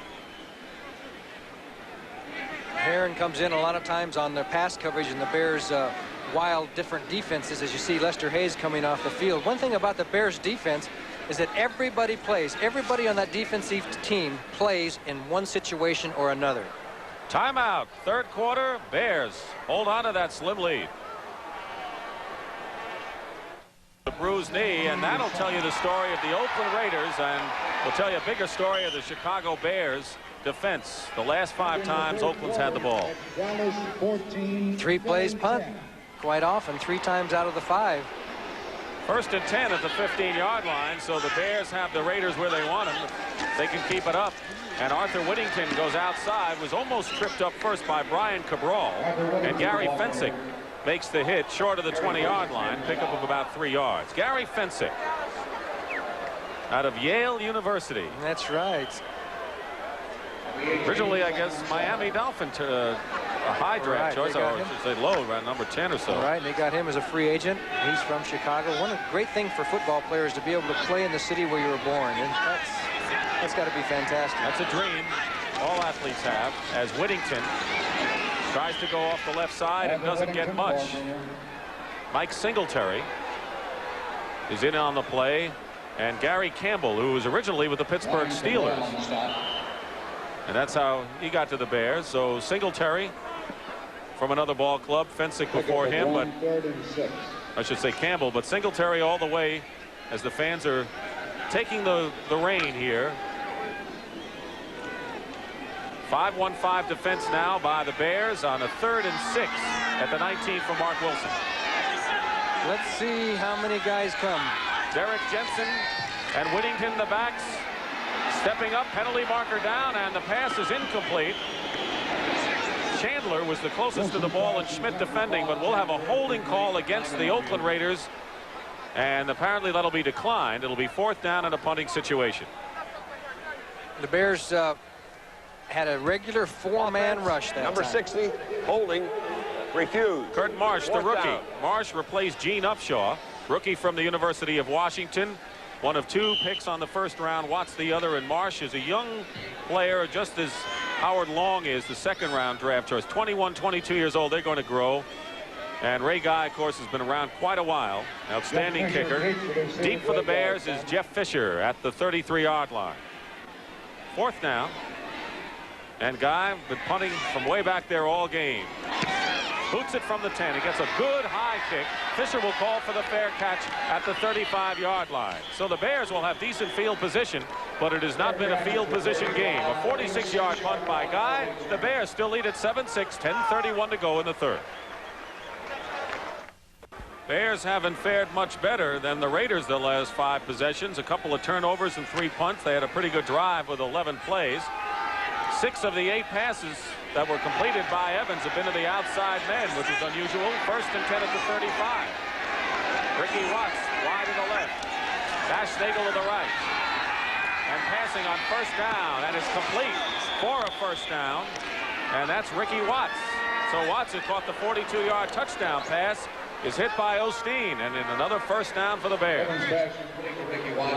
Okay, Ricky Watts down. He wasn't split all that wide, and Evans just waited. Good pass protection, waited for him to make his turn in, and Osteen couldn't do anything about it. He faked. Did you notice that little shoulder fake like he was going to throw to the sidelines, and he zipped it right into Ricky Watts, brought it home. 12-yard pickup, 1st and 10 Bears at their own 47, under 10 minutes to play, 9:55, 3rd quarter. And going outside is Walter Payton. Robin Earl trying to block for him, and Walter Payton will go out of bounds in Oakland territory at the 47. Otis McKinney makes the tackle, and a good 5-yard pickup for number 34 from Jackson State. 1,132 yards rushing, and they say it's been a little bit of an off year for him. He still has 1,132 yards. Always wears that mouthpiece. He keeps it close by. The rain really comes down. You know, it was an interesting statistic. In the games that Payton has gone over 100, the Bears record 20-3 at Soldier Field when he goes over 100. Only 12-11 on the road. That's interesting. When you're on the road, you don't win as often. That's got something to do with it. 2nd and 5 at the 48. Payton again. Dives forward. Gets 2 yards. It'll be 3rd and let's say 3 as Rod Martin makes the tackle on Walter Payton. Around the league. San Francisco over Houston, 14-0, and the 49ers trying to seal down a home field advantage in the playoffs. Dallas has come back and leading Philadelphia 14-10. Dallas has the same idea in mind, Johnny. Yes, Dallas would be 12-3 if they beat the Eagles, and the Eagles would still be hard-pressed to make it as a wild card. Dallas has come back and leading Philadelphia 14-10. Dallas has the same mind, Johnny.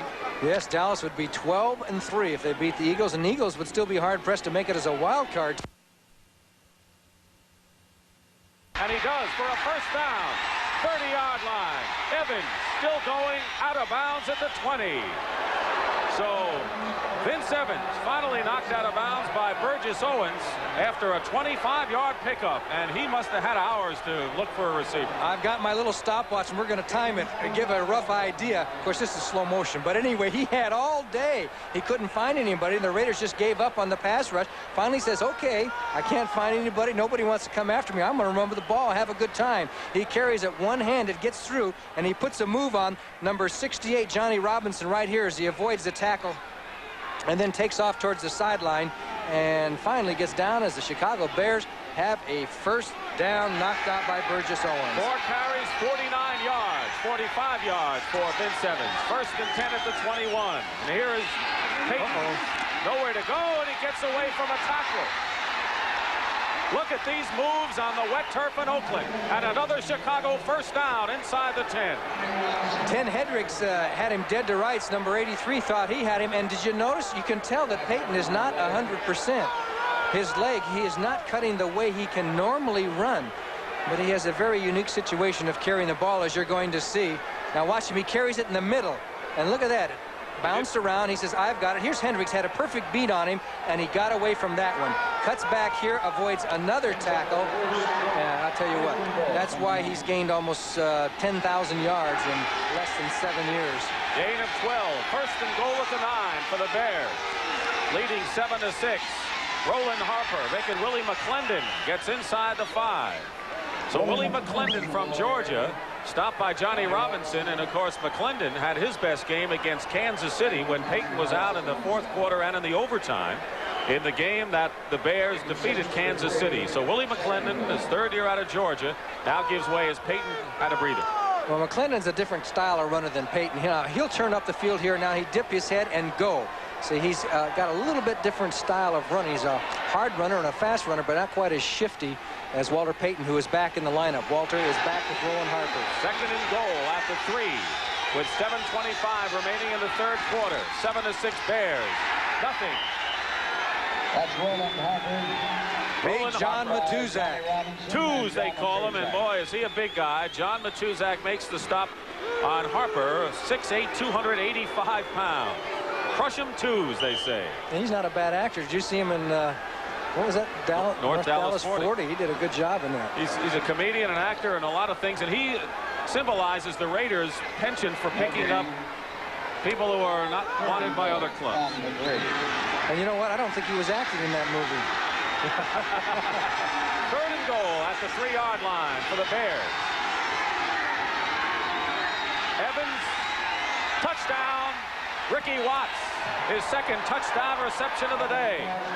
Lester Hayes was defending him, but a look-in pattern that's tough to stop, Johnny. Yes, it is. Hayes intercepted one last week on the same type of a pattern, but not this time, as Vince Evans brought it to the inside and low to Ricky Watts for the touchdown. There was a flag on the play, but apparently...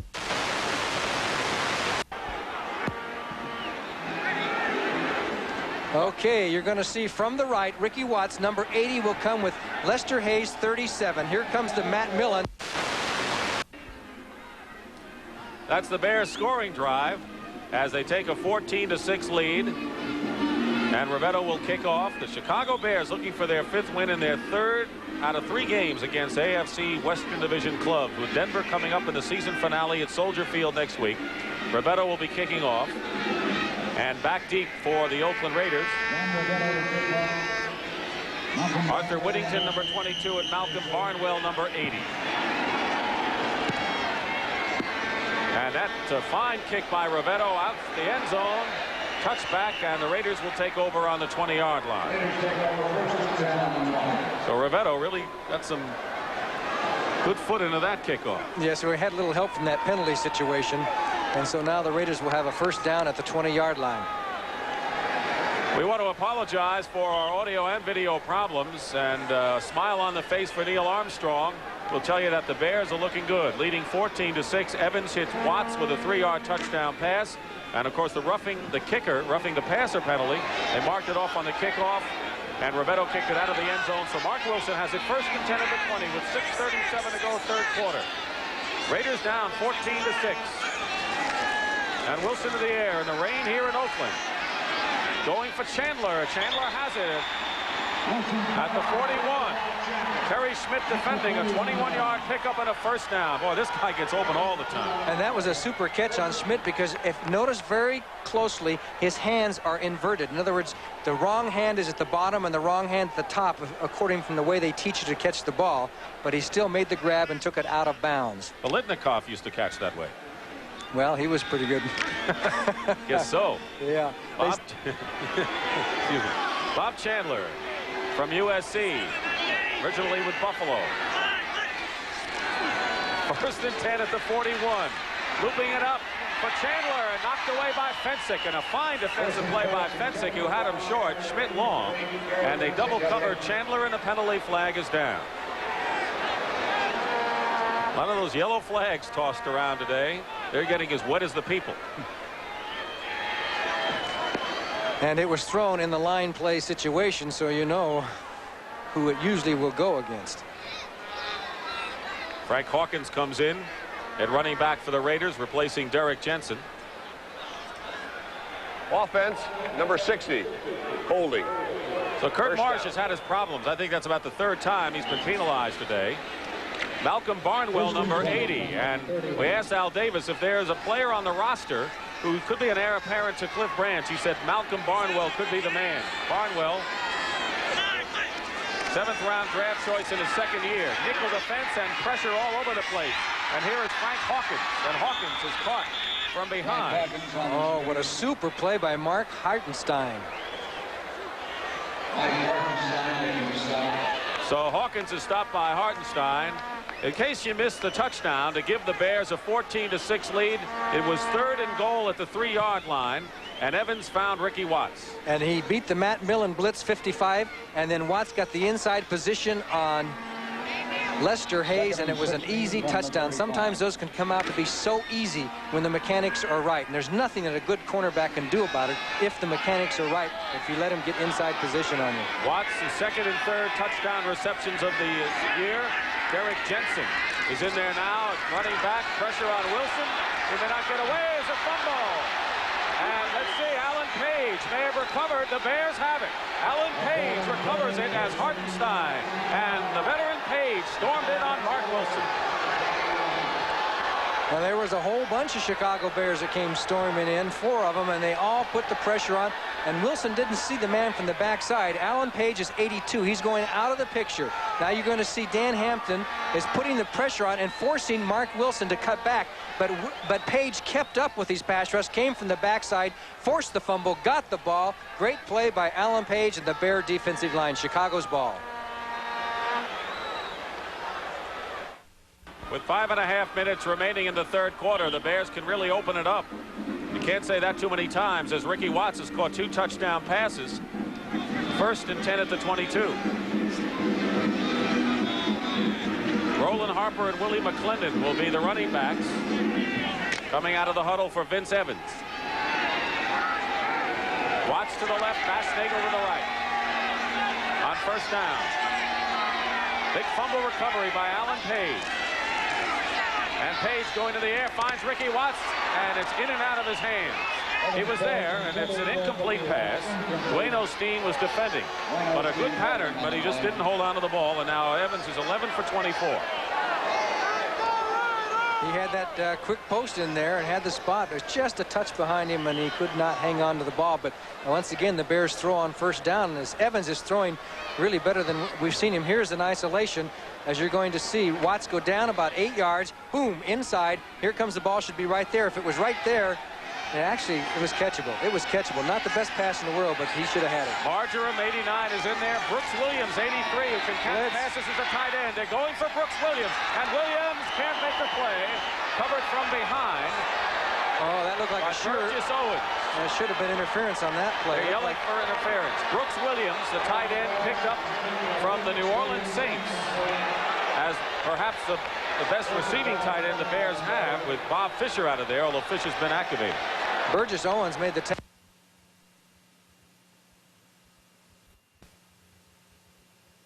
right, and the ball's thrown to the left. There he is on the court. He turns back to the left and makes the super grab. Kenny Marjoram showing why he is well worth a number 3-round draft choice. And here comes Kenny, just like out on the bay when he does his windsurfing, up and over and slam bam. Ken Marjoram, 3rd-round draft choice from Stanford. Rovetto will attempt the point after here with Bassnagel holding, and we'll have a whistle in the line. And I'll tell you, Noah Jackson was knocked back about 10 yards. Well, he kind of helped it along as Matt Millen, 55, came across. They're going to call it against Chicago. I don't think Millen's happy today. He crunched out Matsui and cracked some ribs early. Jackson is pushing Millen. I think he's kind of kidding with him there a little bit. 5:14 to go, 3rd quarter. Silva's enjoying it. Center, 63. Ball start. Jay Hilgenberg, free agent rookie. So now they will try it from the 16. 26 yards for Rovetto.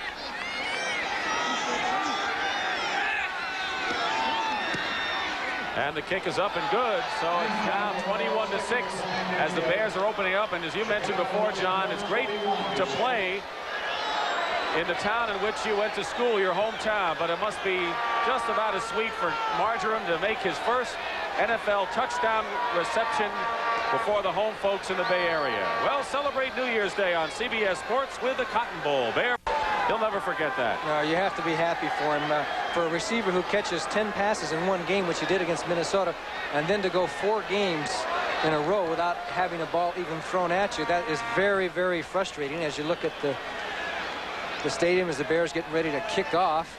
And his mother's here, his sister's here, relatives are here, so Kenny Marjoram's got to be a very happy young man. Marjoram, of course, trying to catch Harlan Hill, who in 1954 caught 45 passes, a record for a Bear wide receiver as a rookie. Yeah, but, you know, if he breaks that record, that's great for Kenny Marjoram, but Harlan Hill played in 12 games, and, you know, now they play 16 games. That makes a heck of a difference. That's a good point. Malcolm Barnwell, along with Arthur Whittington back there. Rovetto kicking off. John Rovetto kicking off. And this is shorter than the last time when he had a 15-yard edge and knocked it through. Barnwell returning. Barnwell still going as he returns it to the 26-yard line. I want to remind you that the NFL today will kick off a big day of football next week as we come closer to the end of the year. The New York Giants, who are now 8-7, beating the Cardinals today against the Dallas Cowboys, who were leading the Philadelphia Eagles. Dallas looking for home field. Giants looking for wild card. And these teams have had some rough games up in the Meadowlands before. So tune in Saturday, 11 o'clock Central, and it all begins with the NFL today. Barnwell is in the game and goes wide to the left. Bob Chandler splits to the right. Derek Jensen and Arthur Whittington on the backs, and Mark Wilson. Here comes a blitz by Doug Plank. Wilson trying to get away from Hampton. Now Page, and he lofts it for Barnwell, and it's incomplete. Henderson is defending against Barnwell, but a lot of pressure put inside on Mark Wilson. As you look at Barnwell, who's from Virginia Union and spent last year on injured reserve, and good speed. Okay, you'll see Doug Plank coming. There he goes, shooting right up the middle. He's picked up, but he causes the confusion, and Dan Hampton, number 99 here, is the one that's putting pressure on Wilson to go out. Then he throws it down the field, and Henderson recovered very well because he had been beaten, but the pass was short. The reason the pass was short was because he was under pressure and throwing on the run. We were talking about this last night. Have you seen Henderson beaten by anyone in the games we have seen him lately? No, I don't think he's really beaten flat out all year. 5-1-5 defense for the Bears. On 2nd and 10, the pass, Whittington makes the catch, but he gets clobbered and ends up with a net gain of about 2 yards. Doug Plank was right in there. Otis Wilson, I see, is in the ball game. Yes, he's playing in special situations. As Plank got one of his hits, you're talking about Henderson. He did get beat in the Kansas City game, but that was just a super catch by, who was that wide receiver for the Chiefs anyway? Smith. But, yes. But anyway, he hasn't been beaten where somebody's been 2 or 3 yards behind him. He has made a few mistakes on zone coverages, but Henderson, man for man, boy, he is tough to beat for a rookie playing on the corner. As we look at Mark Wilson, who is tough to beat as a quarterback, a rookie quarterback in the NFL. He's their future. Plunkett was benched, and Wilson with 3rd and 9 now at the 28. Wilson drills it. Incomplete. Bob Chandler. If there's anyone that can catch it off the tip or a deflection, it would be Bob Chandler, but not that time. And there's a team that's tough to beat when they get on top of you. It is the Bears. The Bears usually lose their games because they get behind and, you know, and they get beat. But when the Bears do get on top with Buddy Ryan's style of defenses, they are tough. And it's tough to come from behind to beat the Bears. You got to get on top of them early. The Chicago sideline, as Ray Guy will punt from the 15-yard line. That's what he's done today. He came into this game second to Pat McAnally of Cincinnati of the AFC. Jeff Fisher, and the Bears come in to try to block it. Fisher at the 24 and gets to the 31-yard line, and that's all. 48-yard kick. So let's check some scores around the league right now. Miami beating Kansas City 17-7. Miami clinches a wild card, and if they beat Buffalo next week, they win the AFC Eastern Division. Big win in Kansas City, I would have to say, knocked out of it. Washington 38-14 over hapless Baltimore as the Colts have lost their 14th in a row. Buffalo stays alive. Big clash coming up next week as they beat New England 19-10. First and 10 at the 31. Marjoram in motion toward the line. 21-6 as Roland Harper. Roland Harper, the ball. Harper to the 36. And Willie McClendon is in the game for Walter Payton now, as you see Mr. McClendon, and we're going to look at some more scores. There it is, Cincinnati 17, Pittsburgh 10. The Steelers are out of it. The Bengals have won the AFC Central Division. They are 11-4. Green Bay Packers and Bart Starr 35-7 over New Orleans. The Packers, I believe, have won 6 of their last 7 games. Now that's what you call turning it around. And a great shot for the wild card. All be decided next week. Green Bay against the Jets. We'll tell you more about that. Roland Harper going outside and can't get anywhere. Dave Browning, the defensive left end, just stormed in. He got by Ted Albrecht, number 64, the left tackle, and on to the 14-10 lead over Philadelphia. The Eagles have to continue to win. They've got St. Louis next week. Cardinals dealt a blow by the Giants. Evans 13 for 27 for 220 yards in the game. One of his better passing days. And a good running day for Vince Evans as well. And he throws off balance, complete to Baschnagel. First down, but a penalty flag is down at the 45. Owens makes the stop on Baschnagel, who has enough for the first down. And there was an eligible man for the Bears downfield. And the Raiders will obviously accept the penalty, nullifying that first down for Chicago. Raiders won 2 of their first 3 games and then were shut out in succession by Detroit, Denver, and Kansas City, coming in 7-7. You think offense, number 78, illegally downfield. Same down, first down. Keith Van Horn. Well, he went to USC. He's so used to running the ball, he didn't think they were going to ever throw it. Okay, there is Neil Armstrong. There's Keith Van Horn. Number 1 draft pick. Right tackle, Dennis Lake will be back next year. So will Muckenstern, Walter Scheid. Bears get a couple of good defensive players and a good offensive tackle on a draw play. Willie McClendon going outside. They have some running room, and McClendon dives forward to the 40 and maybe getting back to the original line of scrimmage before Lester Hayes makes the tackle. Denver Broncos with a 9-5 record going against last place Seattle, 16-3 in the third quarter. The Bronx in front. Seattle was 5-9 going in, so they'll be 5-10 if they lose that football game. They've lost Jim Zorn.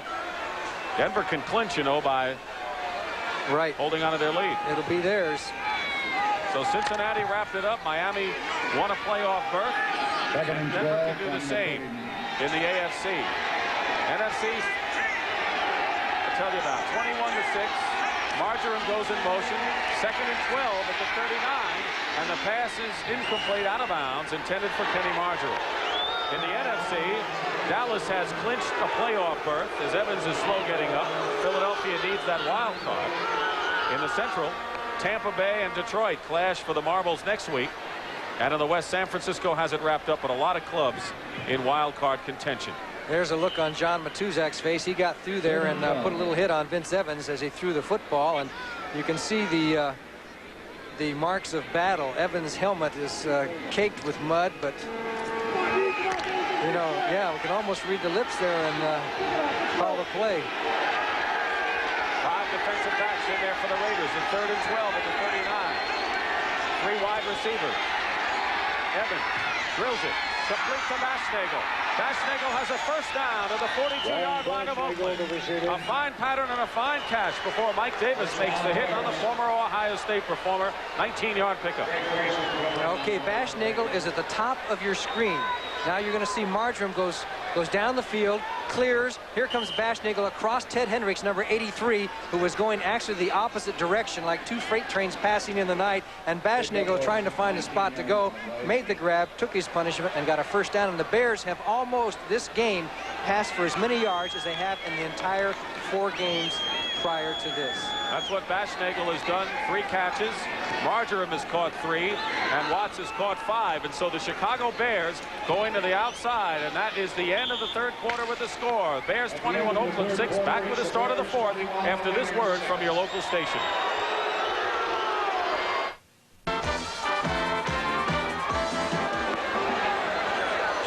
fourth quarter here at Oakland Coliseum. It's been gloomy and rainy, but not for the Chicago Bears, who lead at 21-6. Dick Stockton and Johnny Morris with you. And it is first and 10 at the 42-yard line. Marcus Anderson, number 88, is in at wide receiver, and he split to the right for the Bears. And carrying the ball up the field for a couple of yards is Roland Harper. In first downs in the second half, the Bears have 8 and Oakland has 1. Net yards rushing. Chicago 146, Oakland 36. So they're running and passing. Hey. And we are covered here, huh? The rain hasn't gotten to us yet. As the Bears are an unusual blowout game to this point, John. Yes, over Al Davis and his Raiders. And he takes these losses tough, doesn't he? You bet he does. 2nd and 7 at the 39. Evans back. Robin Earl, the tight end, incomplete and knocked away by Mike Davis. Johnny, wouldn't you think that the Bears would start to go to the ground game more? Well, they did it. They ran a couple of plays. I mean, they are so unused to having success in the air that, and especially at this point of the season, why not throw the... There's Al Davis. Yeah. There is Al Davis, and that gum's going fast. Al has got to be a little bit upset. Yeah, I'd like to come back to him after this play because we did spend some time with him before the game. 3rd and 7 at the 39. Evans tried to strip the ball away, and he sacked the first time that the Raiders, who are second in the NFL in sacks, got to Evans. Dave Browning, and that's the 50th sack of the year. So it's 4th down. Al Davis, managing general partner, and he doesn't feel that this is just an off year for the Raiders. He says, it hurts me. I'm a sore loser. That's how I feel about this team. And he says there's no such thing. You don't gain anything this year by having all those injuries in a losing year. He felt that the Raiders should have been in there. Had an interesting point about what he considers an important man on offense, too, which Sean could refer to after this. Parsons punt. Watts calling for the fair catch at the 6-yard line. Johnny, we talked about the greatness of Walter Payton, and he has a lot of regard for Walter Payton, but the philosophy of Al Davis is a little different than what we've seen. And with a timeout, Johnny will come and explain that in a moment. Al Davis, a man with a coach's mind, John. Yes, he loves to coach. We wanted to talk about this, but right now we're watching a play here, and I'll talk about Al Davis's philosophy in just a moment. 1st and 10 at the 7. Here's a blitz. Mark Wilson in trouble, and a safety. Doug Plank, among others, got to Mark Wilson, and there's a safety. And the Bears have upped their lead now to 23-6, and they'll get the ball. Doug Plank. And I think it was the running back who missed the block, 27. I believe it was Frank Hawkins who's going to get an F on this play. If I'm correct in my observation, I think it was number 27 who's got the responsibility. He comes up there, he's got to hit that guy and keep him out. Plank ran right over him and made the safety. So great play by Doug Plank. Mark Wilson goes down. He got some help from Mike Hartenstein as the Bears get the safety and now take the lead 23-6. We'll be back with the Bears on top.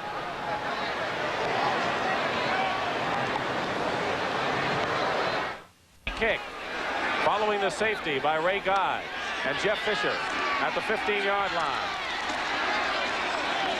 And Fisher gets to the 37-yard line where he's tackled by Derek Jensen. Al Davis builds winners. Well, not this year because it looks like they're going to go 7 and 8, so they'll be under the 500 mark. But his philosophy has been that he says Peyton's great, but he said one of the main reasons for our success is that we always had a wide receiver with speed. He said we had a Warren Wells, or we had an Art Powell, or we had Cliff Branch. And he said they dictate defenses more than any running back ever will. And he said that's been the secret to the Oakland Raiders' success. Matter of philosophy, and you can't argue with the record of Al Davis. 1st and 10 at the 37-yard line. And on a reverse, McClendon hemmed in inside his 30, and that was a play that didn't work. A lot of them have worked for the Bears today, but not that one, as Randy McClanahan put the seal on McClendon as the Bears have rolled up some 23-6 lead. San Francisco, even though they've wrapped it up, they've beaten Cincinnati and Houston, and they've got a good steam ahead of them. What a job Bill Walsh has done. Can you imagine? They're going to be 12-3, and with a defense of mostly rookies, a defense that gave up more yards than anybody else last year, and they're going to end up being 12-3. Denver 16-6 over Seattle, 3rd quarter. 13 minutes remaining in the fourth quarter. 2nd and 16 for Evans. Dumps this one off now to McClendon. McClendon gets just to the 31-yard line. Rod Martin made the tackle. Rod Martin and McClanahan combined to make the stop. We're looking at Rod Martin, who is named the top Raider player who exemplifies the pride and poise of the Oakland Raiders before the game. Some of the Hardy fans staying here. Hardy not so much because of the cold. It isn't that cold here. Somebody save our Raiders. You haven't seen that sign up for many years. Nickel defense and 4 down linemen. As Hardman and Long in there for the Raiders. A 3rd and 16. Uh-oh. A little collision. No flag. Bashnagel was back there. Marjoram was tripped up by Owens.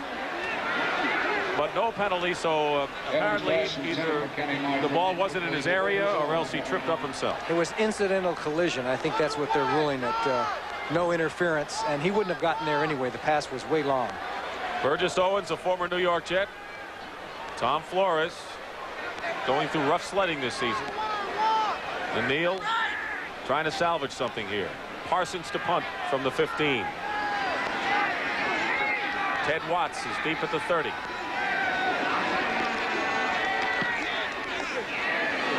Watts returned a 52-yard touchdown on a punt return against the Steelers and loses yardage here. McClendon getting a chance to play, making the most of it. And Watts was hit hard. Willie McClendon with a good play following the 34-yard punt.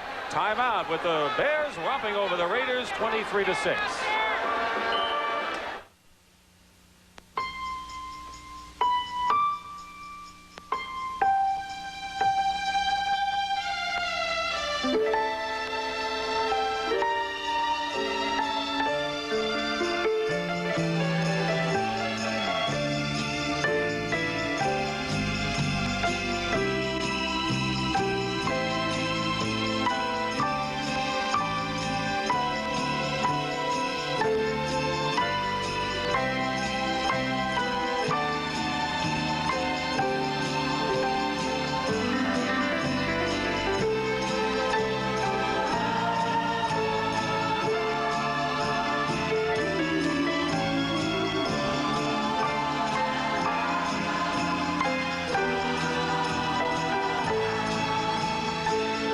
This Christmas card was sent to you by the people at Miller High Life. Merry Christmas.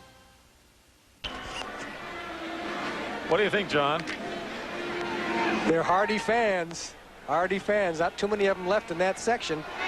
Those are the only ones. 1st and 10 at the 37.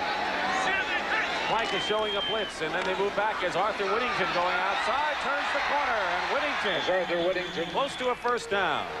Gary Fensick makes the stop. Arthur Whittington showing some of the outside speed that the Raiders like. Give some credit to Derek Ramsey, number 84. He ties up Al Harris. And there's Harris got tied up, and then he got around the horn and made a nice game before Gary Fensick knocks him out of bounds. Bears scored first. Evans to Watts, 42 yards, 7-0. Wilson hit Chandler. Point after was blocked by Page. At the half, it was 7-6.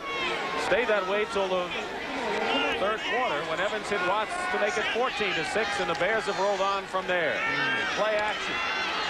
And Wilson is down. Fumble as well. And it's recovered by Oakland. And the recovery is made by Mickey Marvin, the offensive right guard, but that is the 5th sack against Mark Wilson today. 5 sacks for the Bears. Alan Page and Jim Osborne in there. Watch the pass rush here. You're going to see Alan Page come straight out, gets doubled, and here comes Osborne, number 68, to hit Wilson as he was trying to throw at the last second. Hartenstein, 73, was right there, says, there it is, I got it. He had it. And then, boom, he lost it, and it's still Oakland's ball. Mickey Marvin, 5 sacks for 45 yards, but now it is 3rd and 12 at the 35, and there is Mickey Marvin. Marvin and Lawrence are working on to make a pretty solid right side of the offensive line after the Raiders had a solid left side for so many years. At the 35-yard line, Wilson throws, caught by Barnwell, and a 38-yard line. Malcolm Barnwell with the reception, and that is his 4th catch of the year. He has scored 1 touchdown from Virginia Union 7th-round draft choice last year. Boy, he had all day to throw that ball. Good blocking by the Raiders offensive line. And watch Bob Chandler. He almost deflected the ball. Number 85 thought the ball was being thrown to him. And he leaps up right there, just missed the ball. And then it went on further down the field to Barnwell for the reception. First down for the Oakland Raiders. At the 39, Barnwell, who Al Davis told us could be an heir apparent to Cliff Branch with that great outside speed. 10 minutes and 15 seconds to go, and they need a new football because they're getting wet out there, and they have to come in with a dry ball. Do you know how many footballs a team has to have available for a game? I don't really know, and I don't want to guess, John. 24. 24 balls. I was going to say 3. 3? We'd have been playing with something else other than footballs by this time. It was 14-6 when Evans hit Marjoram, a 22-yard pass play. Marjoram's first NFL touchdown. Made it 21-6, and then the safety by Plank. Both wide receivers to the left. Henderson is watching Chandler, and the pass is lofted towards Barnwell and Chandler, and it is almost intercepted, and it is.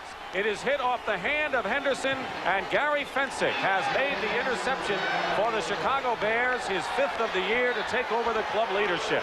But it was first touched by Henderson. The thing that Wilson did on this was he really lofted it way high in the air that gave everybody a chance to get under. It was almost like a punt. And everybody was able to recover and react to the ball. And it's Henderson, number 20, who deflects it. And watch 45. He's very alert there. And that was Gary Fensick with the interception in the end zone. First down, Chicago at the own 20-yard line. Well, last week it was Fisher and Henderson. The Bears secondary getting stronger and stronger as we go on. We understand that we've had some video problems for the viewers back in Chicago. We want to show the last scoring play. That was the touchdown pass by Kenny Marjoram, right, number 89. And if you'll see right here, he's going down the field. He goes to the side, to the corner, and then turns back, has to adjust his body, made the grab for the touchdown for Kenny Marjoram out of Stanford, and then he throws it into the stands, and hopefully his mother caught the ball because she's up there in those stands. So that was Marjoram's first NFL touchdown reception. Willie McClendon has carried the ball for 2 yards. So it's 2nd and 8 now at the 22-yard line. 9:40 remaining in the 4th quarter. The Bears lead at 23-6, and they have shut out the Raiders since that early touchdown. Wilson to Chandler. And the Bears have chosen not to play Walter Payton with that sore leg and the fact that they do have the big lead. Roland Harper, the up back, number 35. Willie McClendon, the deep back. And it's McClendon. Gets to the 26-yard line. So it'll be 3rd and about a long 4. Ted Hendricks makes the tackle. Many of the fans are leaving Oakland Coliseum. A different story a year ago when the Raiders got in as a wild card under the Cinderella arm of Jim Plunkett and rode to the AFC Championship and then the win over the Philadelphia Eagles. But what a difference a year makes, and we can say that about a lot of clubs the other way around, like 49ers and Cincinnati. Yes, fortunes have changed from one side of the bay to the other side this year in the San Francisco area as the fans show a little bit of displeasure. But listen, they've had a couple of Super Bowl titles. That's a lot more than the Chicago Bears have had. 3rd and 5 at the 25. Here's a blitz, and instead up the middle goes McClendon. Matuzak makes the stop up the middle, and it'll be 4th down. And they'll kick it away. So McClendon seeing perhaps the most action he has seen all year. Kansas City, I guess, was the 2nd biggest game for him as Twos goes out. Bob Parsons has really had to use that foot this year with the Bears offense and had kind of an easier day this time with the Bears doing something there with Ted Watts at the 32.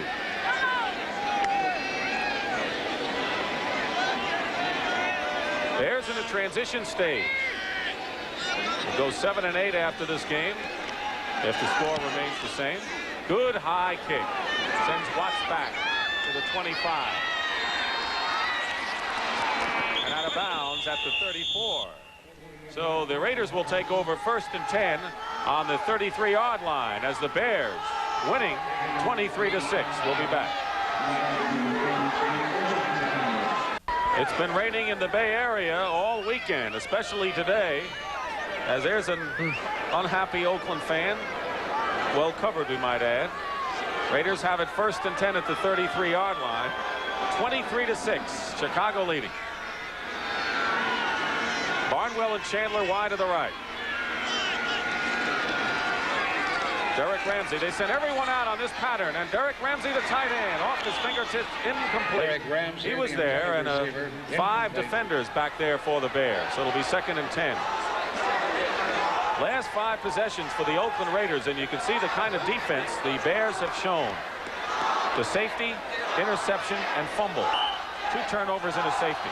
Nothing more than 4 plays. That is really a tribute to the Bear defense, and it's winding up to be another good defensive effort for the Chicago Bears, and what a turnaround that aspect of the game has shown. 2nd and 10 at the 33. 7:36 remaining in the 4th quarter. Mark Wilson drills it. Barnwell has it. 45-yard line and a 1st down for the Raiders. So Malcolm Barnwell getting some time, and Reuben Henderson, you'll see both of them in the league for quite a while, I'm sure. 17-yard pickup for Barnwell. Yeah, well, Henderson is obviously playing off way deep now. He slipped coming off, but he played off deep. He doesn't want to get beat deep in this situation of the game, so he'll give him that pass in front of him because they know the Raiders have to go down 2 or 3 times to score touchdowns to beat him in this game, so they're going to lay off a little bit. 23-6. The Bears lead the Raiders, looking for their 1st victory ever over Oakland in regular season. Here comes the blitz. And Wilson under siege. Gets the ball off, and Barnwell drops it. Henderson was with him, and it looked like he was catching it a la Chandler. He wanted to run before he caught the ball. This time we got to give Mr. Hawkins, Frank Hawkins, some credit, number 27. This time he did block Plank as he blitzed up the middle and took care of Doug Plank, and they were able to get the pass off. But he's the one that allowed the safety, but he made up for it that time. Hawkins was originally cut. It was a 10th round draft choice, cut and then brought back. And his reputation is as a blocker with this club. So Hawkins, we haven't seen Chester Willis, the 11th round draft choice. Another running back. They draft blockers on this ball club. Even if you can run, you got to block too. 2nd and 10 at the 46. As Derek Ramsey moves closer to the line. An audible called for by Wilson. He gets it to Ramsey. And Derek has the 1st down as he is just squeezed at the 40-yard line. And Wilson may have hurt his hand, and he's holding his hand, and I believe it's the throwing hand. As Alan Page got through, the Bears put a blitz on, but Page was the one that got there and was right in Mark Wilson's face. And when he threw the ball, he must have come over with his hand and hit on Page's helmet or shoulder pads or something. Here comes 82 right now, right up the middle. He throws, and then the hand gets clobbered, I believe, onto Alan Page's helmet. And there was the completion, 1st down, Oakland. At the 40-yard line. Toss to Barnwell, and hit by Henderson hard. He's shy of a 1st down, and Barnwell looks like he's shaken up now. And looks like Wilson is still suffering with that right hand. Boy, he really took a pop from Henderson. You know, wide receivers, they really, you talk about a running back when he's carrying the ball taking a lot of punishment. They do take punishment, no question about it. But at least a running back has the ball in his hands. He knows where he's going to run. He's going to dodge. He's going to take his punishment here and there. But a receiver, when he's catching the football, he can do nothing about protecting himself. He has to only go for the football and take the punishment. And therein lies the difference between a running back and a wide receiver. Right now, see, he has no chance to get wrapped up and protect himself. A good, solid hit by Henderson. Who gave you the worst hit you ever experienced? Ray Nitschke.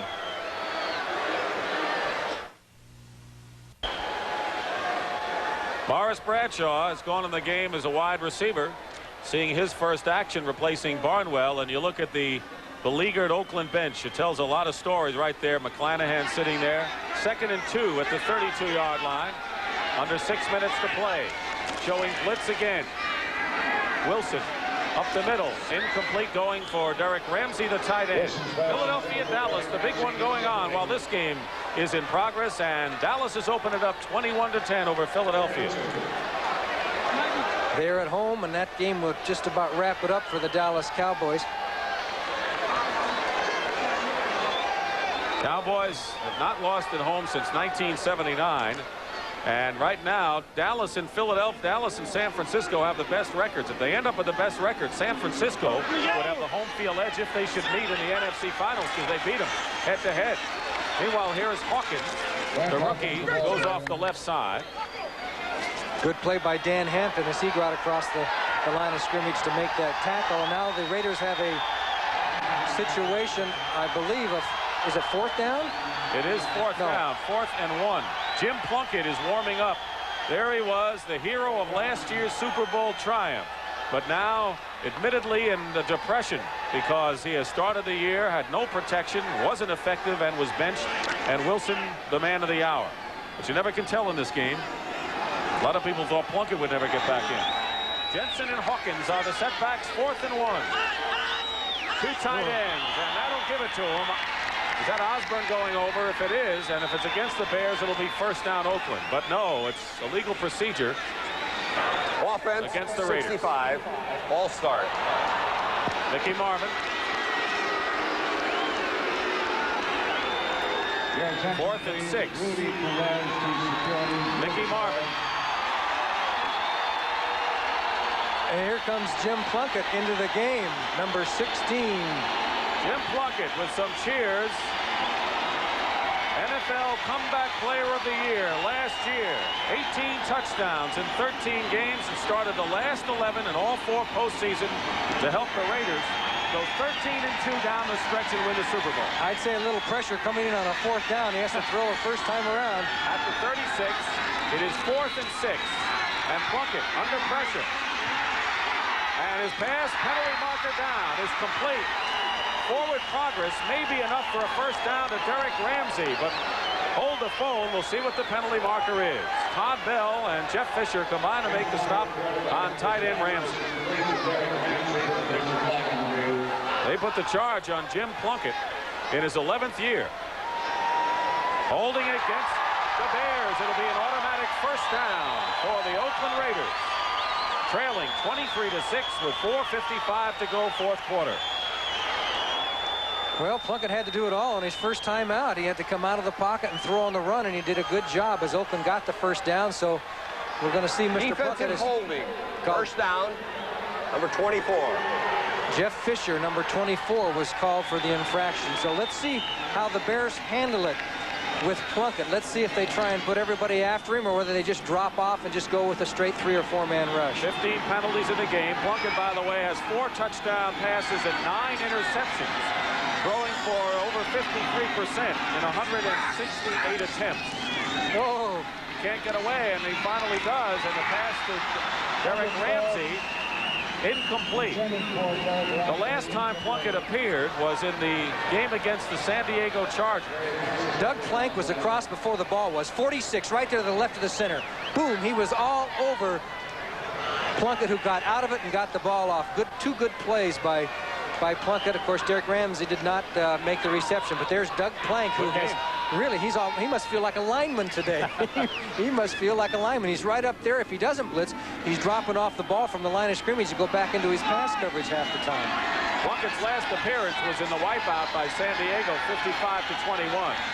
But he was the quarterback. Here they come. Here they come. And Todd Bell getting Plunkett from behind. He was in the passing motion, so it'll go as an incompleted pass.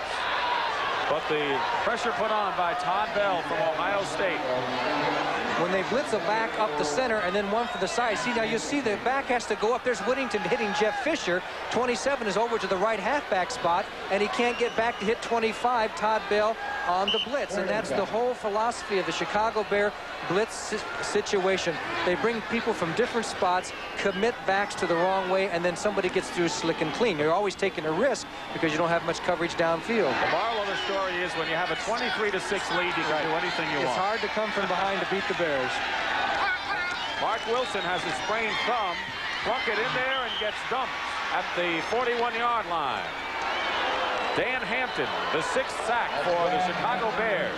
And he beat Henry Lawrence, who's no slouch. Number 70 was blocking on number 99 and did a heck of a job. Watch Plank again. Okay, they do a little crisscross over here. And here comes 70 trying to block on Hampton, and Hampton gets through and knocks him. It actually ended up with Hampton coming with the crisscross with Page, and Lawrence was on Hampton. He couldn't handle him. Plunkett said, "You mean I had to come in for this?" Yeah, that's right, boy. He said, hey, this season's over. Let's finish it up on a high note. As Dan Hampton was in the Pro Bowl last season. 4th and 18 at the 39. The ball at the 39-yard line. And Plunkett is going deep for Barnwell. And it's tipped away beautifully by Gary Fensick. So the Chicago Bear defensive secondary has played virtually a perfect game today. Everybody was down there, and Plank got another one of his hits, this time on Barnwell, number 80. As they had the pressure on Plunkett, he had to throw the ball up and over, and watch 46. Plank's going to hit Barnwell and really jolt him right there. Down he goes. Too many Chicago Bears around, incomplete, and the Bears have the football. So the Bears take over on downs, and we want to remind you that tonight on CBS starts with 60 Minutes, and then it's two great specials. First, it's the All-Star Party for Burt Reynolds, followed by the 6th Annual Circus of the Stars. It's all tonight on CBS. Bears ball, 1st and 10 on their 39, with 4:08 remaining in the 4th quarter, 23-6, and Evans gets away from one, but not Browning.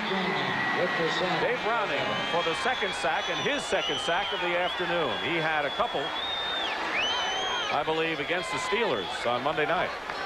Well, it looks like the Bears are throwing it more and enjoying it more. Most teams would run out the clock. The Bears are still throwing. I guess it's because they have had so little success over the past few games. They got a lot to make up. That's right. They got a lot to make up for. It was a wide receiver screen that time, and the Raiders had it pegged. There's the time again. The question, of course, that Bear fans have to be asking is, well, they've looked pretty good on offense today. Why didn't they do this earlier this year? Well, a lot of times teams will come on strong when it's too late, you know. 2nd and 15, Harper up the middle for a few. Roland Harper, the ball carrier. And sometimes when the pressure gets off and everybody relaxes, and Vince Evans had some early success with a couple of passes early in the game, and it probably was a big confidence builder for him, because obviously he's lost a little bit of his confidence on the season. The whole offense has. And it's got to affect the quarterback, and they needed a little bit of success. Now, I'm not saying they're Super Bowl champions, but they show that they can, and they've done a lot of this without Walter Payton in the lineup. But they can move the ball. The Raiders are not slouches on defense. It's a good football team. 3rd and 12 at the 37. Under 3 minutes to go in this 4th quarter. It's been all Chicago since the 1st quarter. In fact, they have led all the way. McClendon is tackled for a loss of a yard by Mike Davis, and it'll be 4th down. Now, a lot of people question the quarterback, Vince Evans. Can he do it? Of course, I guess the jury is still out on it. I would say the jury is still out. I think he has so much potential that you can't give up on him, but I think the Bears would be smart to draft or trade for a quarterback as insurance. But this man has all the ability that is needed. He can throw, he can run. He's a smart young man, and there's just a lot of things that got to happen to offensive strategy-wise to help him out. 60 minutes will be seen in its entirety following this football game. The Bears leading 23-6, and Bob Parsons will be punting. Ted Watts is at the 25-yard line. There's Watts. And I understand Bear fans are starting a petition to get the Bears moved into the AFC West. They're 3-0 with Denver next week, and you know Denver will probably have it clinched by then. 2-minute warning. And now we have the 2-minute warning here at Oakland Coliseum, with the Bears comfortably in front 23-6. And you knew they may have things a little on their side when Alan Page blocked the conversion in the 1st quarter after Wilson fired to Chandler for 27 yards to make it 7-6, and the Bears had never been headed. Evans with 3 touchdown passes, 2 to Watts, 1 to Marjoram. Marjoram, a special day for him, coming back before the family and the friends in the Bay Area, where he started for Stanford. His first NFL touchdown reception, a 22-yarder. A safety by Fensick, and just superb all-round play by the Bears defense, particularly by the secondary. Yes, and I think we haven't really given enough credit to the offensive line. The Bear offensive line has allowed in the last 4 games 16 sacks. But today they did very well against a team that was 2nd in the league in sacking quarterbacks. Right. So you got to give the offensive line some credit. And Walter is explaining to Neil Armstrong what's the matter with his leg, but he did get in there, did play some football, caught a couple of passes, and he'll be okay. He started at his, I'm not sure now, but I think about 95 straight games for a running back. That's not too bad. Neil Armstrong, super guy, a real gentleman, a real gentleman. As is Tom Flores. Tom Flores, he can also cook. He's a great cook. Did you know that? He is a fantastic cook. All the players have confirmed that. He knows how to cook. He does it for a hobby. So Bob Parsons averaging just over 40 yards, his longest 49. 4th down, 13, low snap, and they might have gotten a piece of this one. And it takes a Chicago roll. That's the way it's gone today, a Chicago roll, and it drops at the 20-yard line. No call on roughing the kicker because one of the players ticked the ball that hit Parsons. He didn't hit him very hard, but he hit the ball. If you hit the ball, then the call is off for roughing the kicker. So first and 10 at the 20-yard line, and an injured Ted Hendricks is being helped off the field. And it looks like it might have been a knee, too. That's unfortunate. There he is. Ted Hendricks, who's played so well over the years, and Al Davis gave up 2 draft choices to get Ted Hendricks, and he turned out to be well worth it. Not too many linebackers are worth 2 draft choices, or at least coaches feel they are. 2 draft choices and a whole bundle of money. But he helped get him to the Super Bowl and has played excellent for him. Special linebacker is not an ordinary one by any means. Penalty marker down as Plunkett gets it off to Hawkins. Mike Hawkins to the 30-yard line. Maybe shy of a first down, but the penalty marker way down in the backfield and holding against the Raiders. So once again, the Bears putting a lot of pressure on, and a holding call here. 23-6. I want to remind you that 60 minutes follows its entirety following this game. Hendricks flexing that left knee. Offense, number 65, holding. First down. So it sets Plunkett way back. And you know, it's ironic, the Bears are starting to play better football. They're going to win this game, and with each win that they have at the end of the season makes their draft choice worse for next year. They were in a position to get the 3rd player, and now with New Orleans losing and a couple of other teams, the Bears are not going to be drafting as high as they would have. First and 20. Mark Wilson out with a sprained thumb. Jim Plunkett almost lost his footing. Hawkins out of the backfield on a swing pass. Gets to the 17-yard line. But the Bears, of course, a lot of people say quarterback. They've got this Tim Clifford from Indiana, who I saw last year win MVP award at the East-West game, and he's a possibility next year to at least challenge for the job. Yes, and he's a pretty good athlete. He runs pass patterns in the practices sometimes out there, so he's got a little bit of agility. And I would think that any strengthening in the draft will come on the offense, don't you think? Yes. Maybe a tight end that can catch. Derek Ramsey, the tight end, running for the first down. And the clock stops with 55 seconds remaining. Papa Bear George Halas, I'm sure, is watching this football game. He was out of practice the other day, and I asked him, this was on Friday, he's been coming out to practice more often in the last few weeks since the Bears have been not doing so well. And I asked him what he's looking for, and he said, I'm looking to see the enthusiasm that my players have, even though the season is lost as far as being in the playoffs, but I just want to see if they're out there with some enthusiasm at practice. So he's kind of judging the players. Well, they've seen not only enthusiasm in practice, but they've seen tremendous enthusiasm in this game, coming to Oakland and outplaying the Raiders from the opening gun. Barnwell makes the reception at the 40-yard line. Whoa, we almost had a little flare up there between Barnwell and Henderson, and actually Barnwell should be happy. Those 2 players could have really clobbered him because he hadn't been hit. He was on the ground. They both came up and just touched him, so he really had nothing to complain about. Timeout. The Raiders use one. It'll be 2nd and 3 at the 41-yard line. Well, you know, if you talk about offensive linemen that the Bears may be looking at, don't forget Dennis Lick comes back next year. Van Horn is a rookie. There's some veterans, though, on the left side. And let's take a look at some of the people. For example, offensive guard Kurt Becker of the University of Michigan, 6'5", 260. They like him. And Terry Tausch from Texas. You notice the best linemen are from the big schools. Sean Farrell from Penn State. So those are the 3 of the most prominent offensive linemen that the Bears, no matter where they draft, even if they slip from their current position, will probably have a shot at if they go that route in the first round. The line play hasn't been the weakest. The offensive line hasn't been the weakest part of some of the other problems the Bears have had. And I wouldn't say it's a top priority for an offensive lineman. However, Jim Finks and the Bears general manager does believe in drafting linemen, as Neil Armstrong I guess he doesn't feel his game's wrapped up. Neil's a little shook up there. 23-6 with 42 seconds to go, and Plunkett goes down. Well, this is a tough day for Jim Plunkett, having to come in a mop-up situation because Wilson had suffered the sprained thumb. That's the time remaining. one thing for sure, the Raiders have not been able to pick up the various blitzes that Buddy Ryan and the Bears defense has thrown at them. They have had trouble all day, and who's going to block who? And that's a tribute to the Bear defense. It is 3rd and 8 at the 35. So the Chicago Bears, Evans going to the air and clicking with 3 touchdown passes. And the defense doing quite a job, and an interception there by Todd Bell. Todd Bell with his 2nd interception of the season. And he went from side to side, wants to stay in bounds, and he goes out of bounds with 9 seconds to play. It was blown dead back here, and that's why everybody seemed like they really weren't trying on that. Apparently, the official has ruled it either a dead ball where he intercepted or an incomplete pass, saying that he did not catch the ball. We'll have to check and see.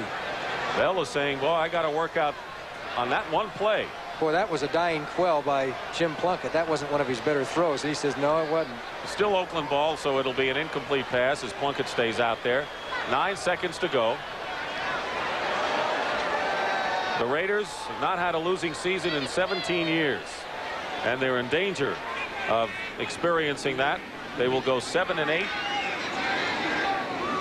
And a closing game against San Diego a week from tomorrow. A happy Neil Armstrong and a sad Tom Flores on a rainy afternoon in Oakland. Plunkett going back under pressure, and the pass is tipped up and incomplete, intended for Derek Ramsey. So there are still 2 seconds showing on the clock. Plunkett has gone from the heights to the depths, I would have to say. Well, you can't blame this one really on him. He came in a bad situation, right, Dick? But he gave it all he had. It's just that the Bear defense has got everything going their way right now, and it's pretty tough to move on a team when you're down. What is it? 23-6, 23-6, and a team that doesn't always drop off. They throw a lot of blitzes, as Al Davis, realizing it could be his first losing season, as you said, in many, many, many years. So this will be the last play of the game as the Chicago Bears will go 5 and 10 on the year. The Oakland Raiders 7 and 8. Don't forget, next Saturday, the Dallas Cowboys and the New York Giants. And it all starts with the NFL today as the Bears go 3-0 against the AFC West as they have defeated San Diego, Kansas City, and the Oakland Raiders by a score of 23-6. And Tom Flores leaves. So does Neil Armstrong. 2nd win in a row for the Chicago Bears, and Al Davis can only mull what might have been. And this is not the Raiders' year after winning the Super Bowl. They were officially ousted yesterday when the Jets beat Cleveland. So the final score is 23-6. For Johnny Morris, this is Dick Stockton saying so long from Oakland, California. And now we go to Dan Rather in New York for the latest information on the crisis in Poland.